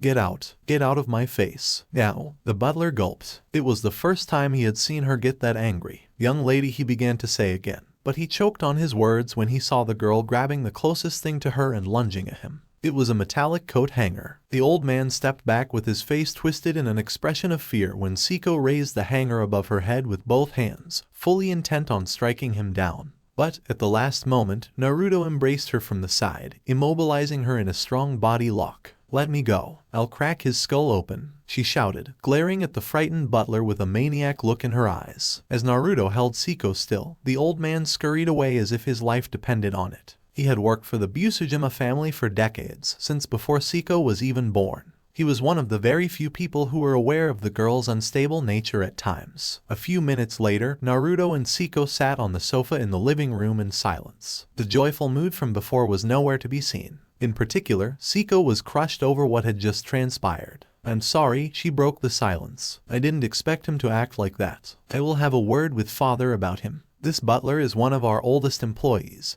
so he's been enjoying preferential treatment from my father compared to the rest, but there's no excuse for what he had just done. I'll definitely get him fired. Although she was much calmer now compared to before, anger was still bubbling inside of her. She had waited for the day of their first date for more than a month, looking forward to the moments she was going to spend in the company of the boy she fancied. And everything went perfectly, until the butler of her family ruined it. I've also shown you an unsightly side of me again, she said, burying her face in her palms. Naruto didn't say anything. He wasn't showing it outwardly, but the words of the old man had gotten to him. Being poor and orphaned were the things that hurt him the most. They were the reason for his inferiority complex. He had always felt that someone like Siko was too good for him, but he had hoped against all odds that they could make it work, especially after he became a professional football player. But the butler reminded him of the reality that normally, his kind didn't get together with Siko's kind. They really did live in different worlds. It's fine, but I think I should go. They have an important match tomorrow. It would be better to get back earlier than planned and get some rest. As he stood up and walked away, Naruto couldn't make more than 2 steps before Siko wrapped her arms around his waist from behind, stopping him from leaving. Don't go, she pleaded, pressing her forehead against his back. Don't listen to that useless old man. Don't let his words get to you. I never cared about whether you were rich or poor or if you were a doctor or a janitor. What I know is that when those 2 men followed me on that night, you were willing to risk yourself for my safety, despite that we were strangers. Her arms tightened around him as she said, "It was your kindness that attracted me to you first, not anything else." Seeing the girl pour out her feelings like that, he couldn't remain impassive anymore. He turned around in her arms and returned her embrace too. "Thank you, Siko." "What for?" she asked as she looked up at him. Their blue eyes met, and, for a few moments, they didn't say anything, only looking at each other searchingly. Leaning down, he pressed his lips to hers in a tentative kiss. When she didn't respond right away, he thought he overstepped his line and tried to break away. But then, she threw her arms around his neck and pressed the back of his head down, deepening their kiss. His embrace tightened as well as he hugged her svelte body closer to his chest. The softness of her fit and slender body, the taste of her lips, and the wonderful scent coming from her hair had silenced the part of his brain that didn't agree with what they were doing. Now, he was consciously letting himself fall for her completely. The need to breathe made them separate after a while, but the two teens dived in back again, seeking each other's lips fervently. At some point, they sat back on the sofa and Naruto brought Siko on his lap. With a hand supporting her back and the other caressing the tender skin of her face, he kissed her passionately, pouring all his feelings into it. It was their first kiss, and in their inexperience, their noses and teeth often collided against each other, but their enthusiasm and passion more than made up for it. Maybe they were both naturally gifted at it, or maybe they had great compatibility, but all those small accidents stopped happening after a few minutes. Now, it was pure bliss. Drunk with pleasure, they lost the notion of time as they caressed each other and explored each other's mouths. By the time they finally came out of it, they were startled to realize that almost 2 hours had passed. She had heard stories from other girls about how they would sometimes spend even more than 1 hour making out with their boyfriends,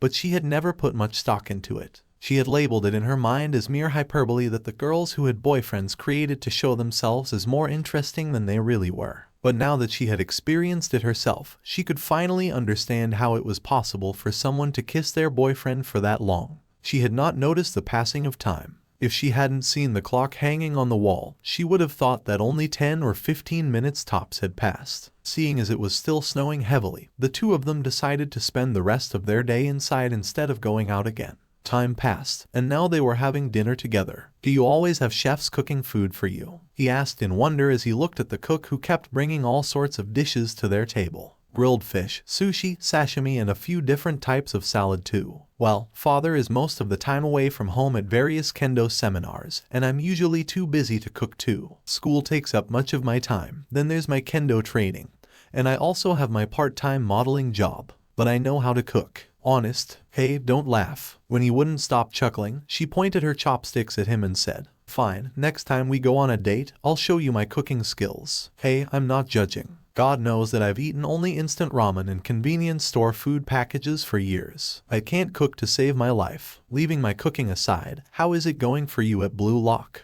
"It's been great. My team passed the second selection, and tomorrow we'll have a match against the top 5 best U20 strikers in the world. Adam Blake, Julian Loki, Leonardo Luna, Pablo Cavazos, and Dada Silva." Bluelock hired Adam Blake, Siko said in surprise. She wasn't a huge fan of football herself, but her father was, and any real football fan was well aware of most of the things that happened in the Premier League. It was considered the most competitive and interesting domestic league in the world. "You know him?" he asked. "Who doesn't? Isn't he the best striker in the Premier League? Where did Bluelock get the kind of money needed to hire someone like him?" "I know, right? Someone like him is worth tens of millions of euros already." "Crazy." After wolfing down an entire plate of sushi in less than a minute, he said, "But I'm going to be just like him one day." "No, I'll be even better." "You sure are confident?" She grinned. "Why wouldn't I? You'll see, the moment I make my first official appearance on the pitch for the national team, European football clubs will be fighting to get me." She started laughing heartily. "What? You don't believe it?" "No, on the contrary, I love your confidence. I'm rooting for you. I'm fortunate to be able to watch a legend in the making," she said, a teasing smile on her face. "I'll finally become worthy of a princess like you, right?" "Hey, don't say that. I've never acted like a princess." "True, you didn't. Your family just has 3 servants tending to all your needs." "They're not servants. They're employed legally, and my father is very generous with them." Later that evening "Are you sure you don't want our driver to take you to Bluelock directly?" Siko asked. The blissful hours that he spent with Siko that day came to an end, and now it was time for him to return to Bluelock. "No way. Bluelock is more than 1 hour away by train. He won't refuse you because you're paying his bills, but there's no way he's happy deep down. See, that's why I said you're a princess. Try to put yourself in the shoes of ordinary people too sometimes." "Oh, shut it. No, it's my fault. I shouldn't have tried to be so helpful. It looks like it's true that no good deed goes unpunished." "Don't be moody now, come here," he said with a grin and opened his arms wide. She stopped pretending to be upset and allowed him to embrace her. "When will we see each other again?" she asked. "I honestly don't know. The level of competition is much higher now than before, so it's gotten harder to score goals. You have to step up your game. I want to see you soon. I'm going to miss you. I'll text you often, and you can call me anytime. As long as I'm not in the middle of a game, I'll pick up," he said, trying to placate her, inwardly surprised at her rather clingy behavior. "I won't bother you during the day. I know you'll be busy training. But you have to answer me in the evening." "I will. I give you my word." "Good. I will hold you to that." At that moment, the train arrived at the station. "I have to go," he said, and pressed one last kiss on her lips. It wasn't lost on him how she almost didn't let go of his hand, seemingly not wanting for them to be separated. The train trip back to Bluelock wasn't short, but he didn't notice the passage of time as his mind went back to Seiko, remembering all the beautiful moments they spent together that day. It wasn't the first time he found a girl attractive, but it was the first time he had thoroughly fallen in love with someone. He couldn't take his mind off how good it had felt to kiss her lips and hold her slender body in his arms. However, not everything was roses and sunshine. The old butler's words had never left his mind either. "Do you think someone like you is fit to stand by my young lady's side? Do you think someone like you could make her happy? You don't belong with her. She's a princess and you're a beggar. You live in two different worlds." It angered him because he couldn't even refute those words. Regardless of his feelings for the girl, he himself agreed with what the old man said. He's right. I can't make Seiko happy, not as I am now. But he was firmly convinced that it was only a matter of time before he became good enough to stand by her side. He had always been fiercely motivated to become a professional football player in order to escape from poverty, but his budding relationship with Seiko Busujima cranked up his fighting spirit to 110%. His hunger for success became fiercer than ever before. So alright folks, that's all for today. Stay tuned for the next adaptation. Do subscribe, like and share for more such videos. Press the bell icon to be notified first on release. See you in the next video. Till then, goodbye.